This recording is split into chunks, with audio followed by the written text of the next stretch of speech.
কেউ না করুক আমি করব কাজ।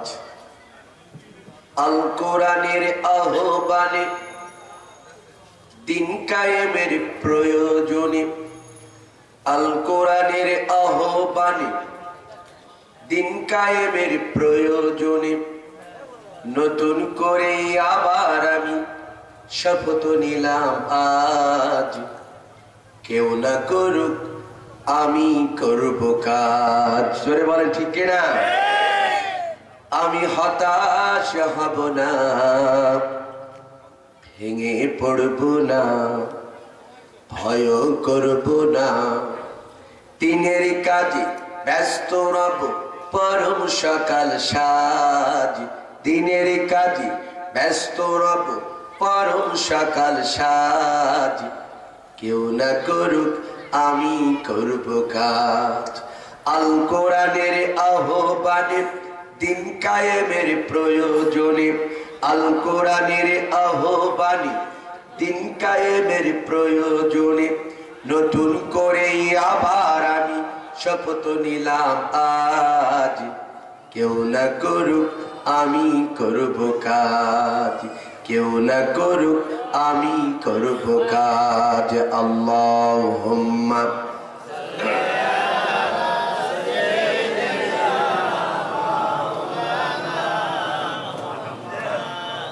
وعلى آله।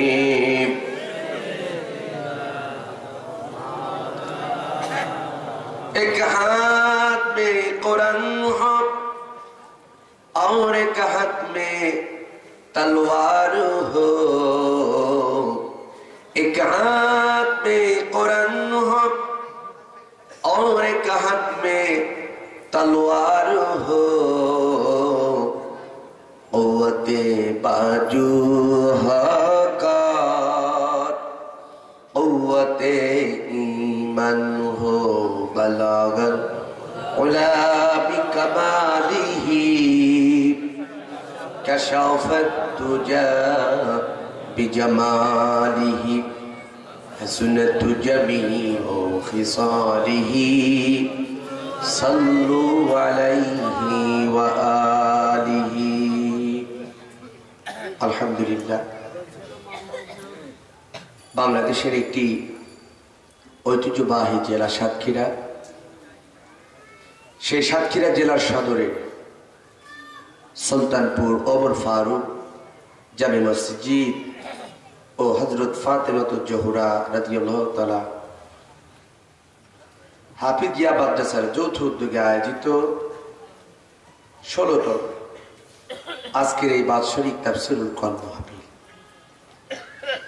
মঞ্চ উপবিষ্ট আছেন আজকের মাহফিলে সম্মানিত সুযোগ্য সভাপতি বিশিষ্ট আলেমে দ্বীন হযরতুল আল্লাহ আলাজ হযরত মাওলানা কাজী আবুল মুহসিন সাহেব।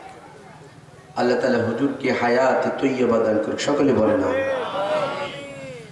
মঞ্চে বসে আছেন এই মসজিদের সুযোগ্য সাধারণ সম্পাদক, জাতির শ্রেষ্ঠ সন্তান উলামা হাজরাত, আমার সামনে রয়েছেন ইসলাম প্রিয় কোরআন প্রেমী আল্লাহ সুবহানাহু ওয়া তাআলার প্রিয় বান্দা।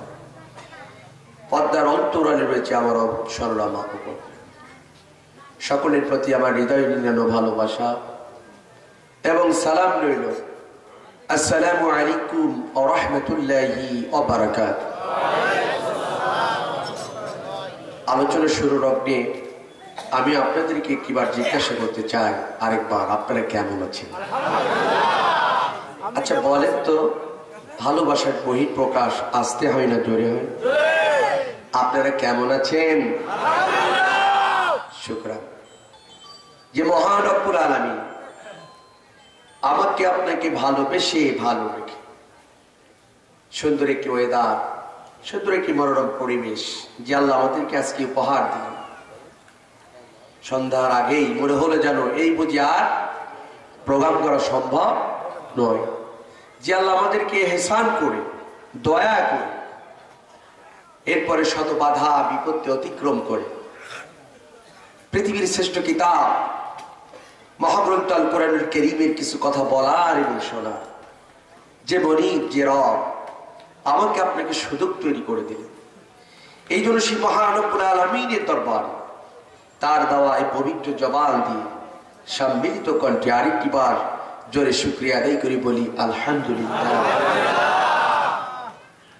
লাখো কোটি দুরুদ ও সালাম যাপন করি সেই নেতার প্রতি যিনি ছিলেন সাইয়্যিদুল মুরসালিন রাহমাতাল লিল আলামিন, সরকারে দো আলাম নবী মুহাম্মদুর রাসূলুল্লাহ সাল্লাল্লাহু আলাইহি সাল্লামের দরবার মাগফিরাত কামনা করি ওই সকল মর্দে মুজাহিদদের জন্য যারা এই পৃথিবীর বিভিন্ন প্রান্তে এ বুকের তাজা রক্ত ঢেলে দিয়ে শাহাদাতের নজরানা পেশ করে আল্লাহর জান্নাতমুখী হয়ে গেছে। আল্লাহ সুবহানাহু ওয়া তাআলা তিনাদেরকে প্রকৃতপক্ষে শহীদ হিসাবে কবুল মঞ্জুর করে নিক, সকলেই বলেন আমিন। সম্মানিত হাজিরিন, যেহেতু রাত প্রায় 11টা বেজে গেছে, গভীর হয়ে গেছে, আমি আপনাদের সময়ের বিচ্যুতি ঘটাতে চাই না। আপনারা বাদ মাগরিব থেকে নিয়ে এই গভীর রজনী পর্যন্ত আমন্ত্রিত ওলামা হযরতের কাছ থেকে অনেক গুরুত্বপূর্ণ আলোচনা শুনেছেন, ঠিক কিনা বলেন? আলোচনা রেখেছেন হাফিজ কারি শেখ ফিরোজ আহমেদ, হযরত মাওলানা হাফিজ আল আমিন বিন মুস্তাফা। এরপরে আমার পূর্বে আলোচনা রেখেছেন সাতক্ষীরা জেলার কৃতি সন্তান উদীয়মান তরুণ বক্তা হযরত মাওলানা রুস্তম আলী তাওহীদি সহ আরো যারা বক্তব্য রেখেছেন। আল্লাহ প্রতিটা মানুষ, প্রতিটা উলামাদের কণ্ঠকে দ্বীনের জন্য, কোরআনের জন্য কবুল আর মঞ্জুর করে নিক, সকলে বলেন আমি আপনাদের মাঝে সংক্ষিপ্ত একটু আলোচনা করে বিদায় নিতে চাই ইনশাআল্লাহ। এই আলোচনা শেষ করার আগ পর্যন্ত আপনারা থাকবেন না কারা কারা? হাত তোলেন তো দেখি, থাকবেন না কারা কারা? কেউ আছেন? আলহামদুলিল্লাহ, আপনারা অনেক ভদ্র মানুষ, আলহামদুলিল্লাহ। থাকবেন কারা কারা? হাত তোলেন তো দেখি। থাকবেন তো?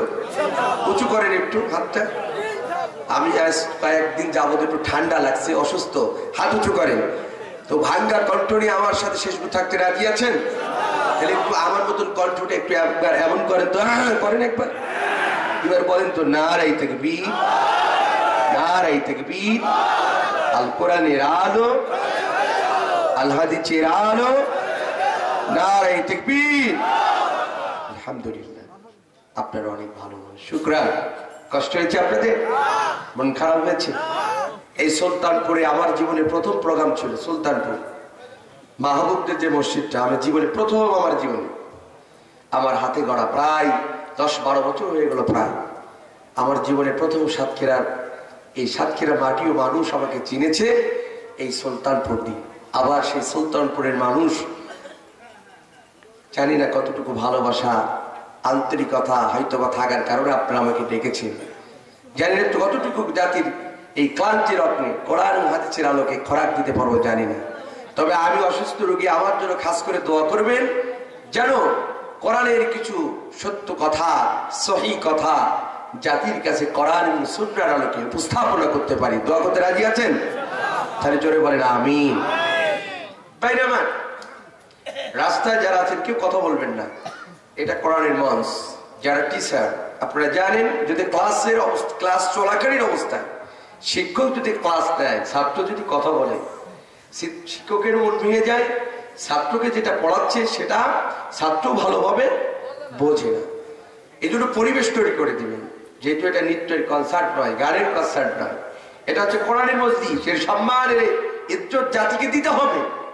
আপনি গান শোনেন দাঁড়িয়ে দাঁড়িয়ে, তাই কোরআনের মঞ্চ এ অসম্মান করা যাবে না। দুটি পায়ে হাত থেকে বলি, এই জাতির কপাল সেদিন থেকে পড়তে শুরু করেছে যেদিন থেকে আমরা গানের মঞ্চ আর কোরআনের মঞ্চ একই ভাবি।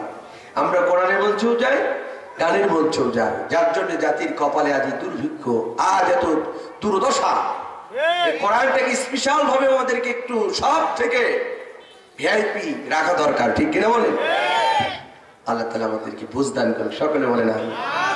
আমার ভাইয়েরা, তাহলে এই কোরআনের আলোচনা আবার আপনার শুনতে ভালো লাগে, লাগে কিনা?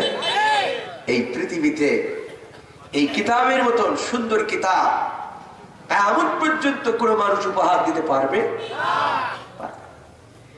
এবং এই কোরআনুল কারীম পৃথিবীর এমন একটি কিতাব, এমন একটি গাইড, এমন একটি গ্রন্থ যার মধ্যে 1 ইঞ্চি পরিমাণ ভুল কিয়ামত পর্যন্ত কোনো মানুষ চেষ্টা করে দেখাতে পারবে না। তার জ্বলন্ত প্রমাণ আমি আপনাদেরকে একটু দিতে চাই। যারা স্কুল কলেজ ইউনিভার্সিটিতে অথবা মাদ্রাসায় পড়াশোনা করেছেন, লক্ষ্য করে দেখবেন প্রতিটাই শিক্ষা অঙ্গনে একটি করে লাইব্রেরি থাকে। যেই লাইব্রেরি থেকে অসংখ্য ছাত্রগুলো বইগুলো নিয়ে গবেষণা করে, স্টাডি করে কি করে না? সাতক্ষীরা জেলার ভাইয়েরা, ঠিক আমিও যখন ইউনিভার্সিটির স্টুডেন্ট ছিলাম, বিশ্ববিদ্যালয়ে পড়াশোনা করেছি, আল্লাহ রাব্বুল আলামিন তার গোলামটাকে এই পৃথিবীর অসংখ্য রাইটারদের বই পড়ার সুযোগ দিয়েছে। আমি অসংখ্য কবিদের কবিতা পড়েছি, সাহিত্যিকদের সাহিত্য পড়েছি, প্রবন্ধ রচনাকারীদের প্রবন্ধ পড়েছি, রাজনীতিবিদদের বই পড়ার সুযোগ আল্লাহ আমাকে দিয়েছে।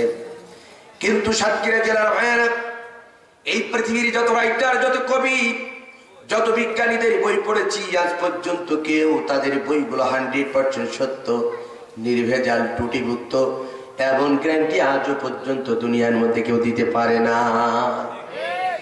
বরং এই পৃথিবীর যত রাইটারদের বই পড়েছি, আমার মতন আপনারা লক্ষ্য করে দেখবেন, এই পৃথিবীর অধিকাংশ রাইটারেরা তাদের বইগুলো শেষের দিকে সুন্দর করে লিখে দেয়, ও পৃথিবীর মানুষেরা, আমাদের বইগুলো পড়তে গিয়ে যদি তোমরা কোনো একটি জায়গায় ভুল দেখতে পাও, পৃথিবীর কেউ যদি তোমরা ধরাই দিতে পারো, তাহলে আমাদের বইগুলো আমরা সংশোধন করে নেব, সংস্কার করে নেব, শুধরে নেব। এমন কথা দুনিয়ার রাইটারদের শেষে লেখা থাকে কি থাকে না? কিন্তু মুসলমান ভাইরা আমার, এই পৃথিবীতে আরেকটি কিতাব আছে যার নাম হলো আল কোরআন। আল্লাহ রাব্বুল আলামিন তার কালামকে ওই ইউনিভার্সিটির কেন্দ্রীয় লাইব্রেরি থেকে এই পৃথিবীর শ্রেষ্ঠ কিতাব মহাগ্রন্থ আল কোরআনুল কারীমের শুরু থেকে শেষ পর্যন্ত আয়াতগুলো তেলাওয়াত করার সুযোগ আল্লাহ আমাকে দিয়েছে, অর্থগুলো অনুধাবন করার সুযোগ আল্লাহ আমাকে দিয়েছে। যেহেতু আমি আল কোরআনের ইসলাম স্টাডিজের ছাত্র ছিলাম, ও সাতক্ষীরা জেলার ভাইয়েরা, আমি শুরু থেকে শেষ পর্যন্ত কোরআনুল কারীমের আয়াতগুলো তেলাওয়াত করেছি, অর্থগুলো অনুধাবন করেছি। কিন্তু আমার আল্লাহ পাক রব্বুল আলামিন এই দুনিয়ার রাইটার, কবি, সাহিত্যিকদের মতন তার এই কোরআনুল কারীমের কোনো একটি জায়গায় বলে নাই, বান্দা, আমার এই কোরআন তেলাওয়াত করতে গিয়ে যদি তোমরা কোনো একটি জায়গায় ভুল দেখতে পাও, পৃথিবীর কেউ যদি তোমরা ধরাই দিতে পারো,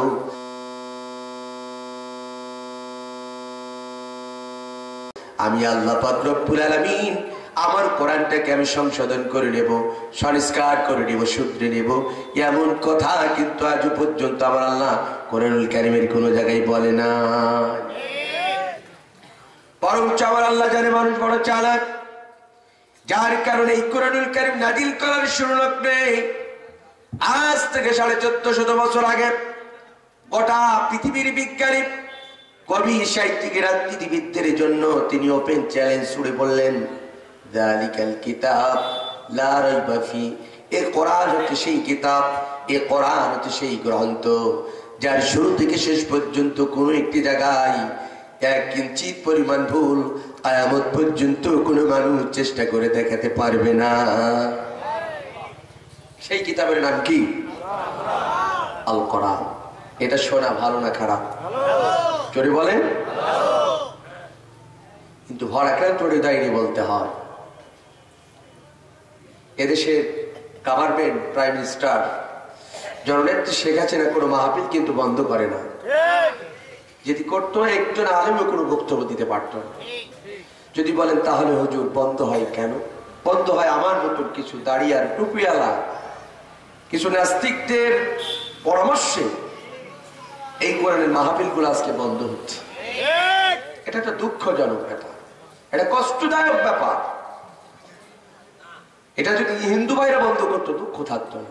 খ্রিস্টান, বৌদ্ধ, অন্য ধর্মের প্রসারী যারা, এরা যদি কোরআনের মাহফিল বন্ধ করতো দুঃখ থাকতো না। দুঃখ একটাই যে আমার আপনার মতো দাঁড়িয়ে আর টুপি আর একদল মুনাফিক মুসলমান, যাদের ব্যবসা বন্ধ হওয়ার সম্ভাবনা রয়েছে, যাদের আগামী দিনের বিভিন্ন কুকর্ম বন্ধ করার হওয়ার সম্ভাবনা রয়েছে, যার কারণে তারা আজকে জাতির শ্রেষ্ঠ সন্তান ওলামা হযরতদের কণ্ঠকে স্তব্ধ করার জন্য বিভিন্ন অঞ্চলে পায়তারা করে 144 আইন জারি করে বন্ধ করার ষড়যন্ত্র করে। কথা বলে ঠিক কিনা? এই কাজটা করো না। দুটি পায়ে হাত থেকে বলি, তুমি তো জাতিতে মুসলিম, তুমি তো মুসলমান, পৃথিবীর শ্রেষ্ঠ কিতাব হতে কোরআন, এটা সব দলের ঊর্ধ্বে রাখতে হবে। এটা বাংলাদেশ আওয়ামী লীগ যারা করে তারা বলতে পারবে না তাদের কিতাব, বিএনপি ভাইরাও বলতে পারবে না তাদের কিতাব, তবলিগ বলেন, চরমোনা বলেন, আটরশি বলেন, দেওয়ানবাগি বলেন, জাসদ বলেন, বাসদ বলেন, কমিউনিস্ট বলেন, বাংলাদেশ জামাত ইসলামী বলেন, কোন দলের নেতা এবং কর্মী বলতে পারবে না যে কোরআন তাদের নির্দিষ্ট কিতাব। এ কোরআন কার? আল্লাহ নিজেই পরিচয় দিচ্ছে, তানজিলুম মির রাব্বিল আলামিন। এ কোরআন নাজিল করেছি আমি, এটা আমি রবের পক্ষ থেকে নাজিলকৃত কিতাব। অতএব যেটা আল্লাহর কিতাব এটা শুনতে দিতে হবে, শোনার পরিবেশ তৈরি করে দিতে হবে, বন্ধ করা যাবে। যেহেতু এটা 90% মুসলমানের দেশ, এটা শাহজালালের দেশ, এটা খান জাহানের দেশ, এটা হাজী শরীয়তুল্লাহর বাংলাদেশ, এটা শহীদ তিতুমিরে বাংলাদেশ, যে দেশে মসজিদে মাতৃ আযান দেওয়ার মধ্য দিয়ে জাতির সকালে ঘুম ভাঙে, যে দেশে মসজিদে মাতৃ আযান দেওয়ার মধ্য দিয়ে এই জাতি সারা নামাজ পড়ে রাতের বেলায় ঘুমাতে যায়, যে দেশে মসজিদে মাতৃ আযান দিলে আজ আমার দেশের মা-পুরীরা মাথায় কাপড় দিয়ে সম্মান প্রদর্শন করে, যে দেশে 4.5 লক্ষ মসজিদ রয়েছে, হাজার হাজার মাদ্রাসা রয়েছে, হাজার হাজার উলামা হযরত রয়েছেন, সে দেশে কোরআনের মাহফিল অন্ধকার অধিকার এদের কাউকে দেয় না। এই কথা বলে ঠিক কিনা? এই কাজটি করো না। যদি করো, দুনিয়ার কোনো মানুষ হয়তো তোমাকে কেউ কিছু বলবে না, তবে আমি এতটুকু বলতে পারি, সন্তানের মতন করে, ভাইয়ের মতন করে এতটুকু তোমাদেরকে বলতে পারি, হয়তোবা দুনিয়ার আদালতে তোমাদের বিচার হবে না, আন্তর্জাতিক আদালতেও তোমাদের বিচার হবে না, কিন্তু আরশে আজিমের মালিক যিনি রব্বি কারীম, যে কিতাব নাজিল করেছেন, সে আল্লাহর আদালতের কাঠগড়ায় তোমাকে দাঁড়াতে হবে। পৃথিবীর কোনো মানুষ তোমাকে বাঁচাতে পারবে না। আল্লাহকে ভয় করো, মাহফিল বন্ধ করো না। মাহফিল না হোক, কেউ যদি কোনো আলেম যদি অতিরঞ্জিত কথা বলে, কাছে চলে যাও, ভদ্রতার সাথে গিয়ে বলো, ভাইজান সালামু আলাইকুম, আমরা শান্তি প্রিয় মানুষ, আমরা শান্তি চাই। আপনার এমন কোনো বক্তব্য দেশ এবং জাতির উদ্দেশ্য দেবেন না, সমাজে বিভেদ সৃষ্টি হয়, ফাসাদ সৃষ্টি হয়, হাঙ্গামা সৃষ্টি হয়। এতটুকু কথা বলার অধিকার আছে না নাই? বলে আছে না নাই? কিন্তু করে একজন আলেমকে কেন্দ্র করে কোরআনের মাহফিল বন্ধ করা যাবে না। আল্লাহ তাদেরকে হেদায়েত দিন। সকলে বলে না আর একটু জোরে বলেন আমি। কষ্ট হচ্ছে আপনাদের? মন খারাপ? এ কোরআন চললে সব হয় না গুনাহ হয়? আমার নবী জীবনে কোনোদিন মিথ্যা কথা বলে নাই, কাউকে মিথ্যা প্রতিশ্রুতি দেয় নাই। আল্লাহর নবী আখির জামানার পয়গম্বর, তিনি বলছেন, ও আমার উম্মতেরা শুনে যাও, যেই ময়দানগুলোতে আল্লাহর কোরআন তেলাওয়াত করা হয়, যেই ময়দানগুলোতে আমি নবীজির বাণী তেলাওয়াত করা হয়, ওই ময়দানগুলোতে যদি কোনো মানুষ বসতে পারে, আমার আল্লাহ পাক রব্বুল আলামিন ওই সকল উম্মতদের জন্য প্রতিটা সেকেন্ডে, প্রতিটা মিনিটে, প্রতিটা ঘন্টায় তাদের আমলনামায় সওয়াব লিখতে থাকবে। শুধু তাই নয় মুসলমান ভাইরা আমার, কোন জায়গায় যদি কোরআনের আলোচনা হয় আর কোন মানুষ যদি বাড়ি থেকে খাটি নিয়ে রওনা হয় সেটা শোনার জন্য, আর ওই লোকটি যদি পথের মধ্যে হার্ট অ্যাটাক করে মারা যায়, রোড অ্যাক্সিডেন্ট করে যদি মারা যায়, আমার নবী বলেছেন কিয়ামতের ময়দানে আল্লাহ পাক রব্বুল আলামিন তাকে শহীদের মর্তবা দিয়ে আল্লাহর জান্নাতের মধ্যে তাদেরকে ঢুকায় নেবে। কি বরকতপূর্ণ মজলিস আছে কোরআনের মজলিস, কি বরকতপূর্ণ মজলিস আছে তেরি মজলিস। কতক্ষণ ঠিক না ঠিক? আমরা শুনবো, শোনার পরিবেশ তৈরি করে দিব, যতটুকু পারি সহযোগিতা করব, কিন্তু তিলকে তাল বানায় না, কোন নেতাকে কান ভারী করে আল্লাহর কোরআনের মাহফিলের বিরোধিতা আল্লাহ কবুল করুক। সকলে বলে না। এবার আসুন, তাহলে আমরা একটা জিনিস বুঝলাম, কোরআন একটু নির্ভেজাল কিতাব। এই কিতাবের আলোচনা করার আগে আমি যেখানেই যাই, এটা আমার জীবনের মূল বিষয়, আমি মানুষের জ্ঞাতার্থে, মানুষের মস্তিষ্কের মধ্যে যেন প্রবেশ করে, এই কথা দুটো আমি আগে বলি। নাম্বার 1, এই কোরআন পৃথিবীতে আল্লাহ কেন পাঠিয়েছে, এটা আজ মুসলমানেরা ভুলে গেছে। এই জন্য আমাদেরকে জানতে হবে, 1 নাম্বার, এই কোরআন পৃথিবীতে আল্লাহ কেন পাঠিয়েছে। আজকে আমাদের সমাজের অনেকেই মনে করি কোরআন পৃথিবীতে হয়েছে, কোরআন দেখবো, একটা করে চুমা খাওয়া, কোরআন শরীফ বুকের মধ্যে একটু আদর করব, মানুষ মরে যাবে, খতম পড়ে 14 গোষ্ঠী সহ জান্নাতে ঢোকায় দেবে, আর না হয় তাবিজ কবজে ব্যবহার করব, আর নাই ঝাড়ফুঁকির কাজে ব্যবহার করব। আসলে কি তাই? কোরআন কি এর জন্য পৃথিবী তালা প্রেরণ করেছে? আমার আল্লাহ কি বলে দেখেন, আমার কথা নাই। আল্লাহ রাব্বুল আলামিন আজ থেকে 1450 বছর আগে এই কোরআনুল কারীমের সূরাতুল ইব্রাহিম দলিল হলো প্রথম নম্বর আয়াত। লিখে রাখতে পারেন, রেকর্ডিং করতে পারেন, একটি কথাও বানিয়ে বলছি না মুসলমান। আমার আল্লাহ কোরআন কেন পৃথিবীতে প্রেরণ করেছে তার দলিল দিচ্ছে আল্লাহ। সূরাতুল ইব্রাহিমের প্রথম নম্বর আয়াত। ও পৃথিবীর মানুষেরা শুনে যাও, আমি আল্লাহ পাক রব্বুল আলামিন কোরআনুল কারীমটাকে পৃথিবীর মধ্যে চুমা খাওয়ার জন্য পাঠাই নাই, তাবিজ কবজের জন্য পাঠাই নাই, ঝাড়ফুঁকির জন্য পাঠাই নাই, খতম পড়ার জন্য পাঠাই নাই। আমি আল্লাহ পাক রব্বুল আলামিন পৃথিবীর মধ্যে কোরআনুল কারীমটাকে প্রেরণ করেছি মিনাজ জুলুমাতি ইলান নূর, অন্ধকার থেকে মানুষগুলোকে আলোর পথ দেখানোর জন্য। অন্ধকার থেকে মানুষগুলোকে আলোর পথ দেখানোর জন্য এই কোরআন আল্লাহ নাযিল করেছে। এখন প্রশ্ন আসতে পারে, হুজুর সেই অন্ধকারের পথগুলো কি একটু বলে দিলে ভালো হয়? জানা দরকার আছে না নাই? আমার আল্লাহ কি সুন্দর করে এই কোরআনুল কারীমের মধ্যে বলছেন, ও পৃথিবীর মানুষেরা, অন্ধকারের পথ হচ্ছে শিরকিয়াতের পথ, অন্ধকারের পথ হচ্ছে কুফরিয়াতের পথ, অন্ধকারের পথ হচ্ছে বেদাতের পথ, অন্ধকারের পথ হচ্ছে মানুষ হত্যার পথ, অন্ধকারের পথ হচ্ছে সন্ত্রাসীর পথ, অন্ধকারের পথ হচ্ছে জনগণের ম্যান্ডেট হরণ করে কোন মানুষ যদি কোন একটা চেয়ারকে জোর করে দখল করে নেয়, এটা হলো অন্ধকারের পথ। কথা বলেন ঠিক কিনা?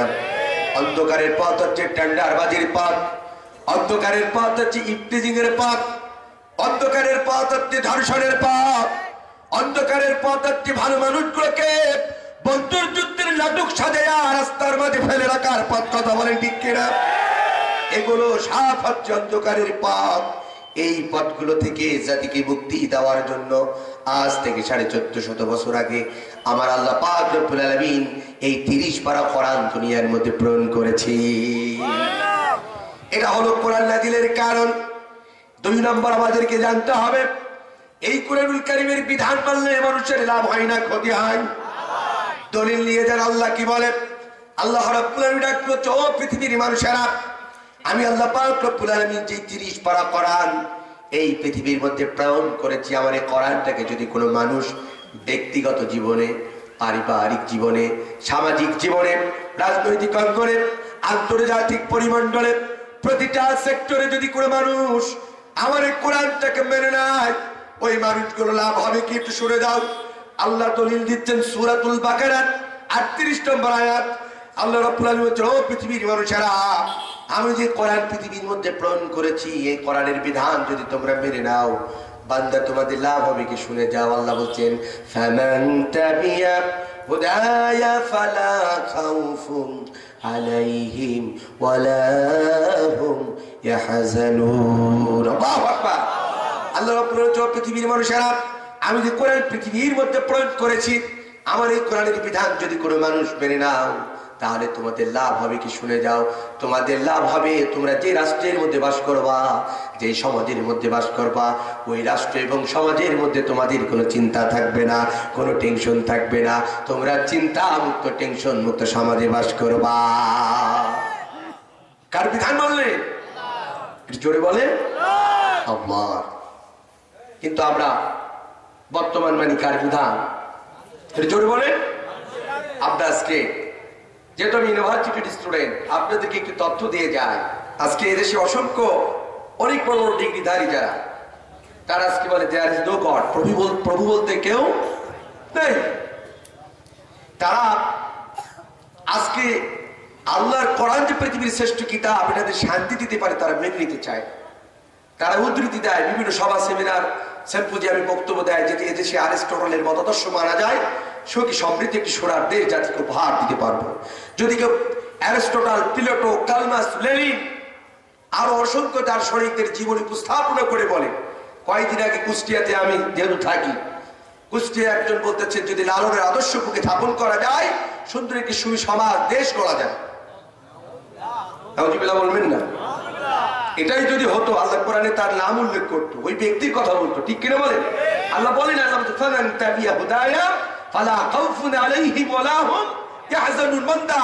এই পৃথিবী শান্তি পেতে চাস, অ্যারিস্টটলের মতো আদর্শ দিতে পারবে না, লেনিনের আদর্শ দিতে পারবে না, কার্ল মার্ক্সের মতো আদর্শ দিতে পারবে না, কোন মানসিক তৈরি করে আইন দিতে পারবে না। একমাত্র যদি শান্তি পেতে চাস, আমার কোরআন ছাড়া বিকল্প কোনো পথ না। কার কথা? রাগ করেছেন? আমাদের সৃষ্টি করেছেন কে? তাহলে সৃষ্টি করেছেন যিনি, আইন চলবে কার? বিধান মানতে হবে কার? ছোট্ট একটু উদাহরণ দেব, আপনাদের জানা তবু বলি। আমার হাতে এটার নাম কি? মোবাইল। আপনার অনেক ট্যালেন্ট, অনেক জ্ঞানী, অনেক সচেতন। ইন্টারনেটের যুগ, এখন ফেসবুকের যুগ, এখন আপনার অনেক সচেতন। আচ্ছা, আপনারা মোবাইল কিনতে গেলে সরাসরি ফোনে এরকম হাতে দিয়ে দেন কাউকে? এরকম সুন্দর একটি কাভার থাকে, তার মধ্যে প্যাকেটের মধ্যে মোবাইল থাকে, একটি ব্যাটারি থাকে, একটি চার্জার থাকে, একটি হেডফোন থাকে, সাথে এরকম ভাঁজ করা ওই কোম্পানির নির্দেশনা দিয়ে একটা বই, ক্যাটালগ থাকে কি থাকে না? যারা বলছেন আপনাদের ছিল না, বলে থাকে কি থাকে না? খুব মনোযোগ দিয়ে শুনবেন। জাতির এই ক্লান্তি লগ্নে এই কথাটার কিন্তু ওয়েট অনেক বড়, আপনাকে খুব মূল্যায়ন করতে হবে। আমার দিকে তাকান, এই কোম্পানির মোবাইলটা নরমাল একটি কোম্পানি, আমার এটা স্যামসাং কোম্পানি। কি কোম্পানি? এখন যদি এই গ্রামের কোন একজন ধনাঢ্য পরিবারের ছেলে বাজার থেকে ফোন কিনে নিয়ে এসে বলে 50,000 টাকা দিয়ে আমি মোবাইল কিনেছি, আমি এই স্যামসাং কোম্পানির আইন মানি না, আমি আমার তৈরি করা আইন দিয়ে মোবাইল চালাবো। অথচ স্যামসাং কোম্পানি বলছে মোবাইল যদি চালাতে হয় তোমাকে লালটা দিয়ে কেটে দিতে হবে, সবুজটা দিয়ে তোমাকে রিসিভ করতে হবে। এখন কেউ যদি বলে আমি এই কোম্পানির আইন মানি না, আমি আমার বাপের টাকায় মোবাইল কিনেছি, আমি অমুক নেতার ছেলে, আমি আমার থিওরি দিয়ে আমি মোবাইল চালাবো, আমি লালটা দিয়ে রিসিভ করবো আর সবুজটা দিয়ে কেটে দেবো, চলবে না? কেন চলবে না বলেন তো? এই কোম্পানি যিনি আবিষ্কার, এই বিজ্ঞানীর থিওরিটাকে লঙ্ঘন করা হয়েছে। শিক্ষিত মহোদয়, আপনারা খুব মনোযোগ চলেন।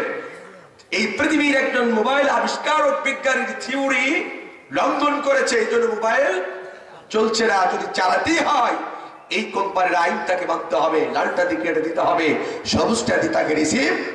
আমার আল্লাহ বলছে, পৃথিবীর মানুষেরা, এই পৃথিবীতে মানুষ সৃষ্টি করেছে আমি, এই বিজ্ঞানী আমি তৈরি করেছি, আমি সৃষ্টি করেছি। সেই বিজ্ঞানীর থিওরি আবিষ্কারক জিনিসের লক্ষ্য উদ্দেশ্য, তার আইন যদি লঙ্ঘন করে যদি মোবাইল চলতে পারে, আমি যদি হাকিমুল হাকিমিন, গোটা পৃথিবীর লালনকারী পালনকারী রিজিকদাতা আইনদাতা বিধানদাতা সব ক্ষমতার সবারতে আমি যদি আবিষ্কারক, আমার তৈরি করা বিধান কোরআন, এই কোরআন ভাবতে যদি মানুষের তৈরি করা মতবাদ দিয়ে কিয়ামত পর্যন্ত পৃথিবীতে শান্তি আনতে চাস, কোনদিন আনতে পারবে? শান্তি আনতে হলে কার বিধান মানতে হবে? জোরে বলেন। কিন্তু আজকে আমরা আইন মানছি কার? আল্লাহর। বিবেকের কাছে ছেড়ে দিলাম, বিবেকের কাছে ছেড়ে দিলাম। আল্লাহ জাতির কসম, এটা আমার কথা নয়, কোরআনের কথা। ফামান তাবিয়া দলিলত সূরাতুল বাকারার 38 নম্বর আয়াত। শান্তি যদি পেতে চাও, ফামান তাবিয়া হুদায়া ফালা খাউফুন আলাইহিম ওয়ালা হুম ইয়াহজানুন। আমার আল্লাহর কোরআনের বিধান মেনে নাও। তাহলে আজকে আলোচনা শুরু লক্ষ্যে 3টি কথা বলেছি। নাম্বার 1, কোরআন একটি নির্ভেজাল কিতাব। নাম্বার 2, এই কোরআন নাযিল হয়েছে অন্ধকার থেকে মানুষগুলোকে আলোর পথ দেখানোর জন্য। নাম্বার 3, এই কোরআনের বিধান মানলে সুন্দর একটি সমাজ জাতিকে উপহার দেওয়া যায়, সুখী সমৃদ্ধ সোনার একটি দেশ পাওয়া যায়, শান্তিতে থাকা যায়। সুবহানাল্লাহ বলেন। এতটুকু ক্লিয়ার বোঝা যায়? এখন আমি সেই কোরআন থেকে ছোট্ট একটি আয়াত তেলাওয়াত করব, তারপরে আর একটু মুক্তাসার আলোচনা করব ইনশাআল্লাহ। আসুন, আমি যে আয়াতটা নিয়ে আলোচনা করতে চাই সেটা হলো মহাগ্রন্থ কোরআনুল কারীমের মধ্যে আল্লাহ তাআলা বলছেন, কুল্লু নাফসিন যায়িকাতুল মাউত। আমি এই পৃথিবীতে যাদেরকে প্রাণ দিয়েছি, জীবন দিয়েছি, রূহ দিয়েছি, একদিন আমার কাছে তাদেরকে প্রত্যাবর্তন করতে হবে, ফিরে আসতে হবে, আমার কাছে তাদেরকে ধরা দিতে। কার কথা? কার কথা? এই আয়াত থেকে পৃথিবীর কেউ স্বীকার করতে পারে না। যত বড় শক্তিশালী রাজা, যত বড় শক্তিশালী যোদ্ধা, যত বড় শক্তিশালী ক্ষমতাশীল মানুষ হোক না কেন, এই আয়াত থেকে কেউ অস্বীকার করার ক্ষমতা আছে? নাই। তার প্রমাণ আমি আপনাকে দিতে চাই। একটু দুরূদের পড়েন আল্লাহুম্মা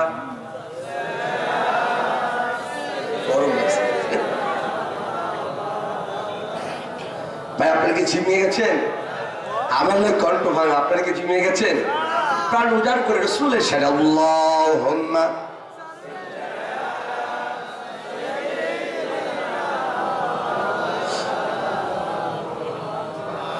وعلى آله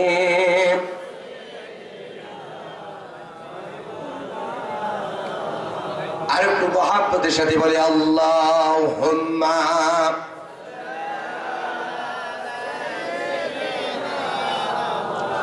মাওলানা মুহাম্মদ ওয়া আলা আলিহি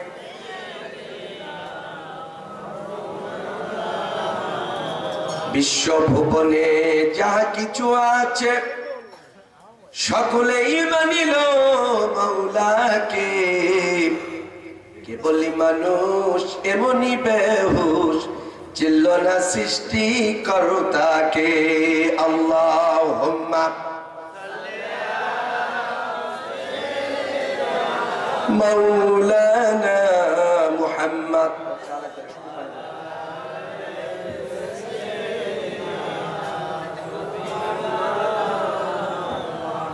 আলহামদুলিল্লাহ আলহামদুলিল্লাহ শুকরান। আপনাদের কষ্ট হচ্ছে? মন খারাপ? খুব ঠান্ডা মাথায় কথাগুলো শুনে যাবেন আজ আমার ভাইরা।